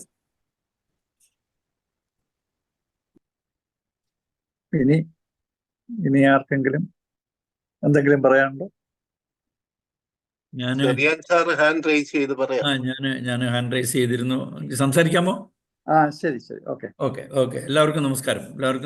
ഞാൻ അവതാരകന്റെ അവതരണം വളരെ ശ്രദ്ധയോടുകൂടി കേട്ടു. അതിൻ്റെ ഒരു ചെറിയ ക്ലാരിഫിക്കേഷൻ രാജു അഞ്ചേരി അച്ഛൻ നടത്തിയത് അത് വളരെ അനുചിതമായിരുന്നു.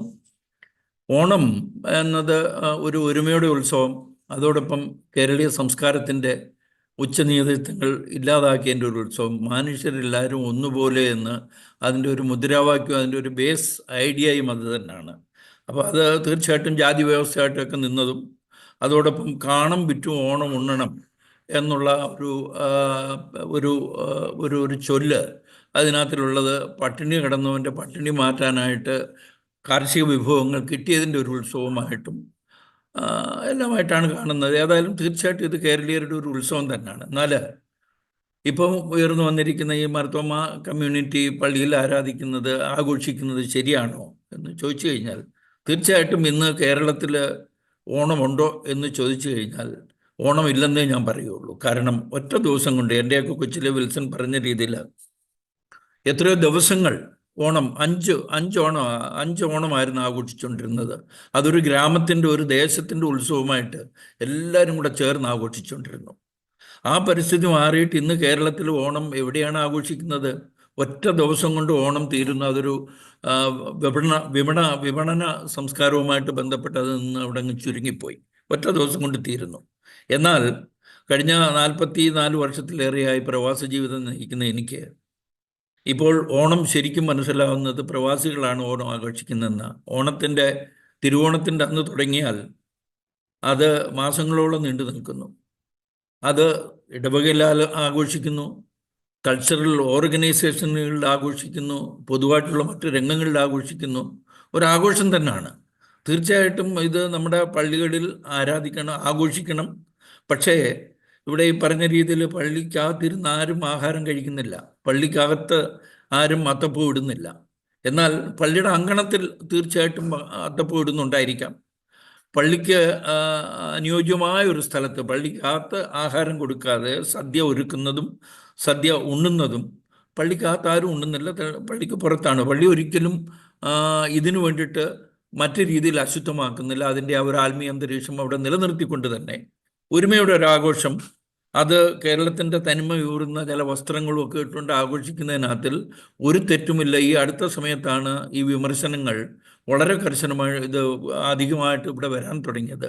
അത് എന്താ വാട്സപ്പ് കൂട്ടായ്മകളിലൂടെയും ഫേസ്ബുക്കിലൂടെയും ഒക്കെ ഒത്തിരി പ്രചരിപ്പിക്കാനുള്ള ആൾക്കാർക്ക് അതൊരു തെറ്റിദ്ധാരണ ഉളവാക്കുന്നു. പ്രവാസ ജീവിതം നയിക്കുന്ന ആൾക്കാർക്ക്, കേരളത്തിന് പുറത്ത് ജീവിക്കുന്നവർക്ക് ഞങ്ങളുടെ കുഞ്ഞുങ്ങളെ ഓണം ഇങ്ങനെയാണ് എന്ന് പറഞ്ഞ് മനസ്സിലാക്കി കേരളീയ സംസ്കാരവുമായിട്ട് നിലനിർത്താൻ പറ്റുന്നത് ഏറ്റവും നല്ലൊരു ഉത്സവം കേരളത്തിൻ്റെ ദേശീയോത്സവം ഓണം തന്നെയാണ്.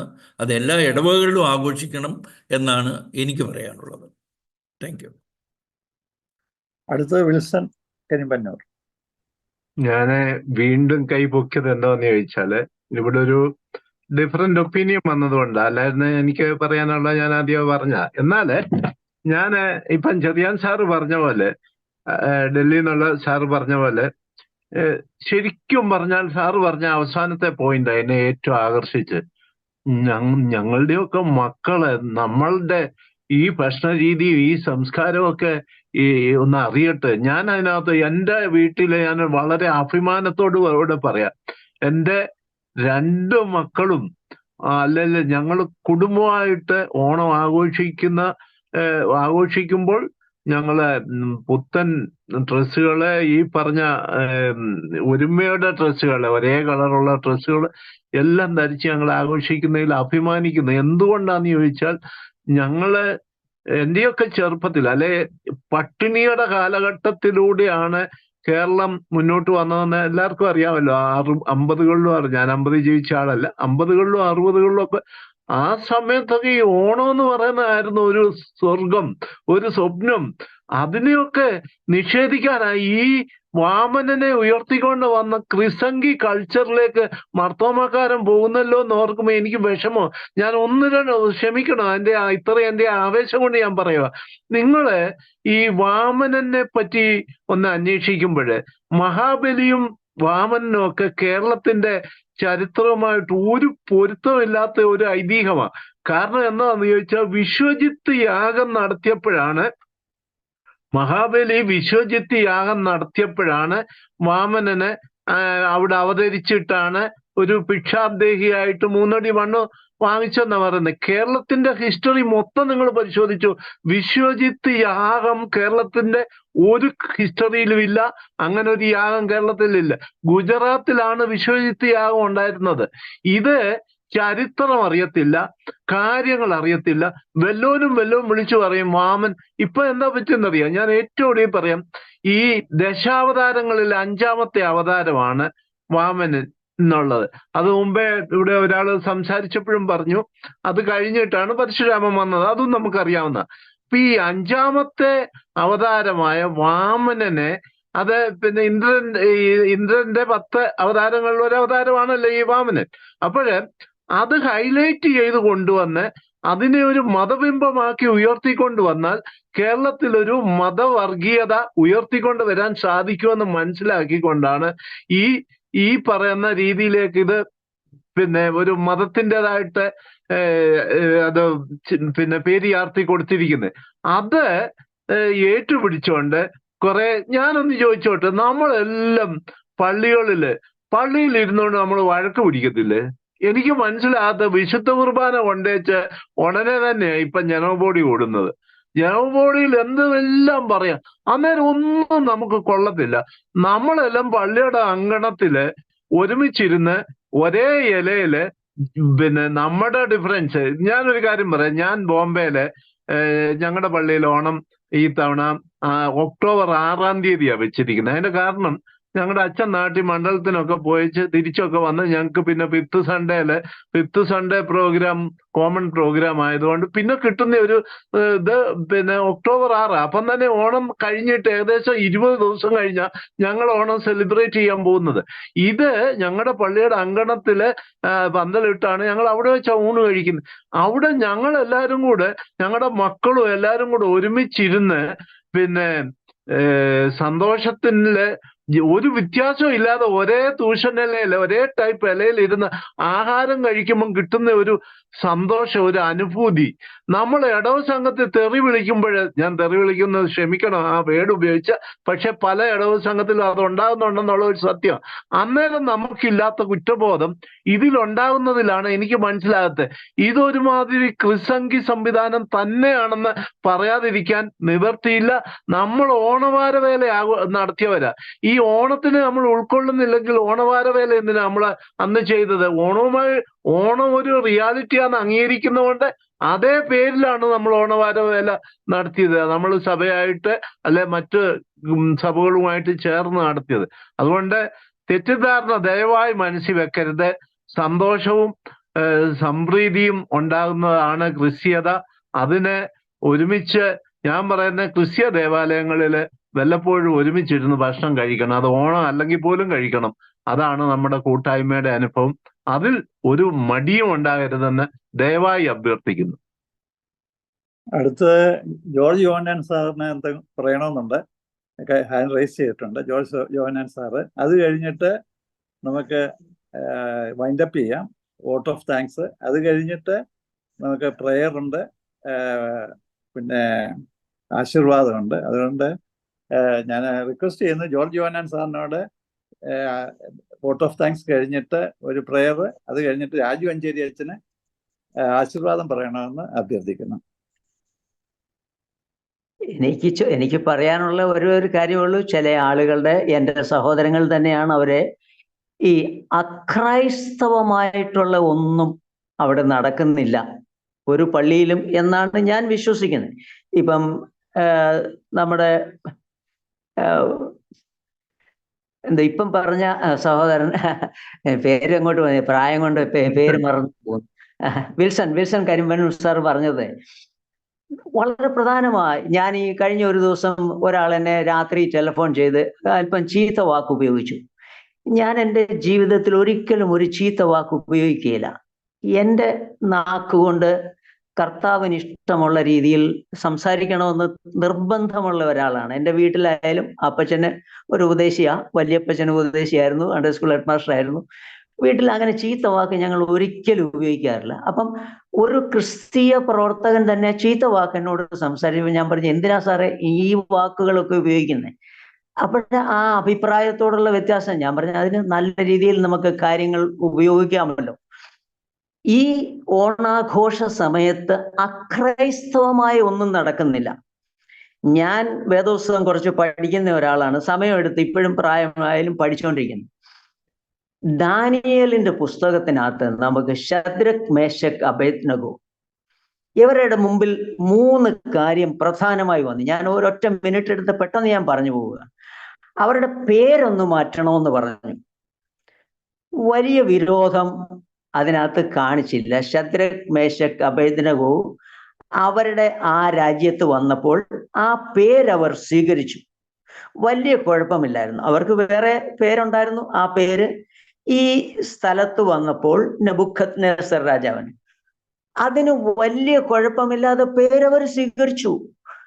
ഭക്ഷണം, ഈ രാജാവിന്റെ ഭോജനം കഴിക്കണമെന്ന് പറയുകയും ചെയ്തു അവരോട്. പക്ഷെ ആ ഭോജനം ഞങ്ങൾ കഴിക്കുകയില്ല. ഞങ്ങൾ ശാഖപദാർത്ഥങ്ങളല്ലാതെ, വെജിറ്റബിൾ അല്ലാതെ അവിടെയുള്ള വീഞ്ഞ് ഞാൻ വിളമ്പിയാൽ കഴിക്കുകയില്ല. അപ്പൊ നിന്റെ മുഖത്തിന്റെ കോമളത്വം നഷ്ടപ്പെടും നീ വീഞ്ഞ് കഴിച്ചില്ലെങ്കിൽ എന്ന് അവരെ ഉപദേശിച്ചതായിട്ട് ഞാൻ വേദോത്സവത്തിൽ നിന്ന് മനസ്സിലാക്കുന്നു. പക്ഷെ അവർ കഴിച്ചില്ല. അവരുടെ കോമളത്വം ഒന്നും നഷ്ടപ്പെട്ടില്ല. 3-മതൊരു കാര്യം അവരോട് പറഞ്ഞു, ഈ രാജാവിന്റെ ഈ പ്രതിമയുടെ മുമ്പിൽ നമസ്കരിക്കണം. ഒരു കാരണവശാലും ഞങ്ങൾ അത് നമസ്കരിക്കുകയില്ല. അപ്പം നമ്മൾ നമ്മുടെ ക്രിസ്തീയമായിട്ടുള്ള എല്ലാ വിശ്വാസങ്ങളും കാത്തു സൂക്ഷിച്ചുകൊണ്ട് പള്ളിയിൽ നമുക്ക് ഓണം ആഘോഷിക്കാം. അവിടെ അക്രൈസ്തവമായ എന്തെങ്കിലും ചെയ്യുന്നുണ്ടെങ്കിൽ അത് തെറ്റാണെന്ന് ഞാനും അതിനോട് യോജിക്കുന്നില്ല.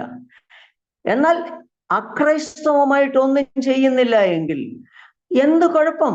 നമുക്ക് ഒന്നിച്ച് ഭക്ഷണം കഴിച്ചുകൊണ്ട് അത്തപ്പൂ ഇട്ടതുകൊണ്ട് ഒന്നുമില്ല. അതിനെ നമ്മൾ നമസ്കരിക്കുന്നുണ്ടോ എന്നുള്ളതാണ് പ്രധാനമായ പ്രശ്നം. ഇത് കാത്തു സൂക്ഷിക്കണം.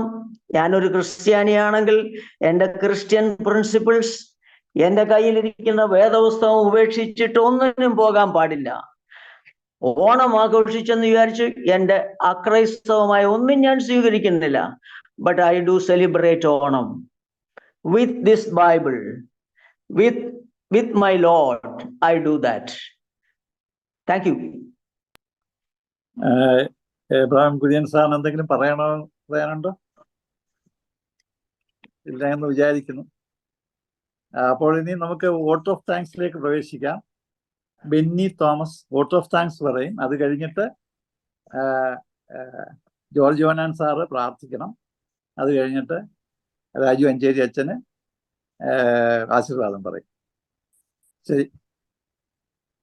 ദൈവനാമത്തിന് മഹത്വം ഉണ്ടായിരിക്കട്ടെ. Light to light Marthoma study ഫോറത്തിന്റെ 218ാമത് സൂം ലൈവ് വെബിനാറിൽ ഇന്ന് മോഡറേറ്റർ ആയിരുന്ന നമ്മുടെ അഡ്മിൻ കൂടിയായിട്ടിരിക്കുന്ന പ്രിയപ്പെട്ട VI ജേക്കബ് സാർ ഇന്ന് ഓണം ഒരു മതാതീത ഉത്സവം എന്ന വിഷയത്തിൽ മുഖ്യ പ്രഭാഷണം നടത്തിയ ശ്രീ എബ്രഹാം കുര്യൻ സാർ, ബഹുമാനപ്പെട്ട വൈദികരെ, പങ്കെടുക്കുന്ന ഏവരുമേ, light to light Marthoma study ഫോറത്തിന്റെ 218ാമത്തെ വെബിനാർ ആണല്ലോ ഇവിടെ സമാപിക്കുവാനായിട്ട് പോകുന്നത്. കർത്താവിൽ പ്രിയരെ, ഇന്ന് വളരെ സംഗതമായിട്ടുള്ള ഒരു വിഷയമാണ് നമ്മൾ ചർച്ച ചെയ്തത്. നമ്മളെല്ലാവരും വളരെ സന്തോഷപൂർവ്വം കഴിഞ്ഞ ആഴ്ച കൊണ്ടാടിയ ഓണം ഒരു മതാതീത ഉത്സവം എന്ന വിഷയത്തെപ്പറ്റി വളരെ കാര്യപ്രാപ്തമായി ശ്രീ എബ്രഹാം കുര്യൻ സാറ് നമ്മളോട് ഇന്ന് സംസാരിക്കുകയുണ്ടായല്ലോ.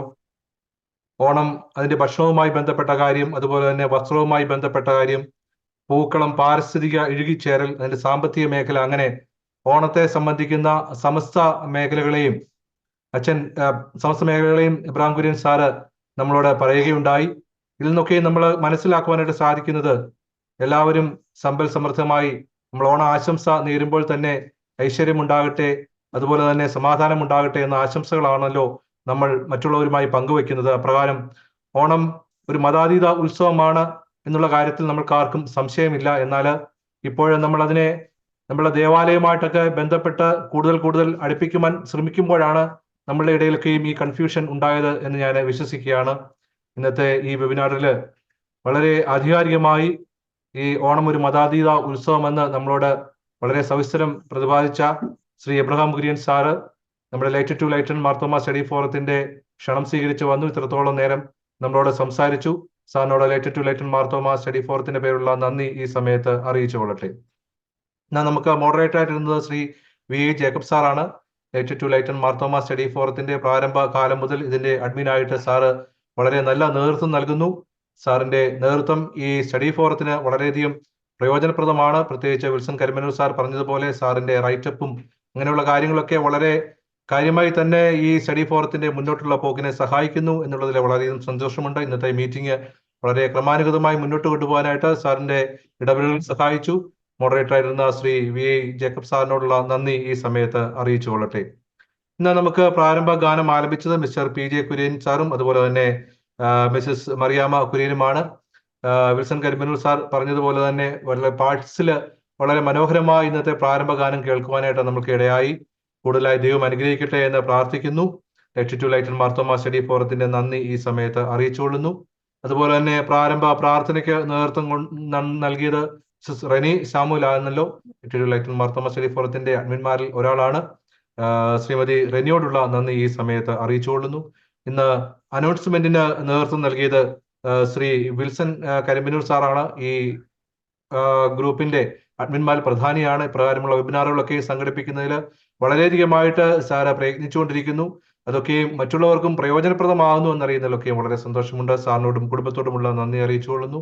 അപ്പൊ അതുപോലെ നമുക്ക് സൂം വെബിനാറിനുള്ള ഈ പ്ലാറ്റ്ഫോം അറേഞ്ച് ചെയ്യുന്നത് ശ്രീ ജോസ് മാത്യു ആണ്. കാലാകാലങ്ങളായി ജോസ് മാത്യു നമ്മൾക്ക് ഈ സൂം വെബിനാർ പ്ലാറ്റ്ഫോം അറേഞ്ച് ചെയ്ത് തരുന്നു. Light to light Marthoma study ഫോറത്തിന്റെ നന്ദി ഈ സമയത്ത് അറിയിച്ചുകൊള്ളുന്നു. ഇന്ന് വളരെയധികം പേര് ഈ ഓണവുമായി ബന്ധപ്പെട്ട ഈ വെബിനാറിൽ ചർച്ചകൾക്കും അതുപോലെ തന്നെ തങ്ങളുടെ അഭിപ്രായങ്ങൾ രേഖപ്പെടുത്തുവാനായിട്ടൊക്കെയും ധാരാളം ആൾക്കാർ ഇന്ന് ഈ പ്ലാറ്റ്ഫോം പ്രയോജനപ്പെടുത്തുകയുണ്ടായി.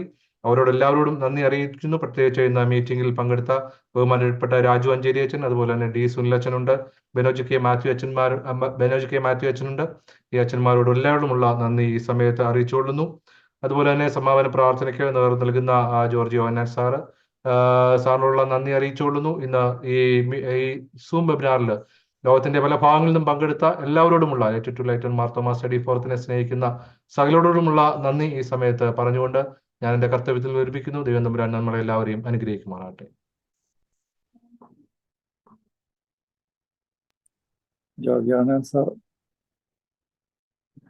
കേൾക്കാമോ? കേൾക്കാം സാറേ. ഞങ്ങളെ ഏറ്റവും അധികം സ്നേഹിക്കുന്ന ഞങ്ങളുടെ നല്ല കർത്താവേ, ലോകത്തെ രക്ഷിക്കുവാനായിട്ട് അവിടുന്ന് ലോകത്തിലേക്ക് വന്നല്ലോ.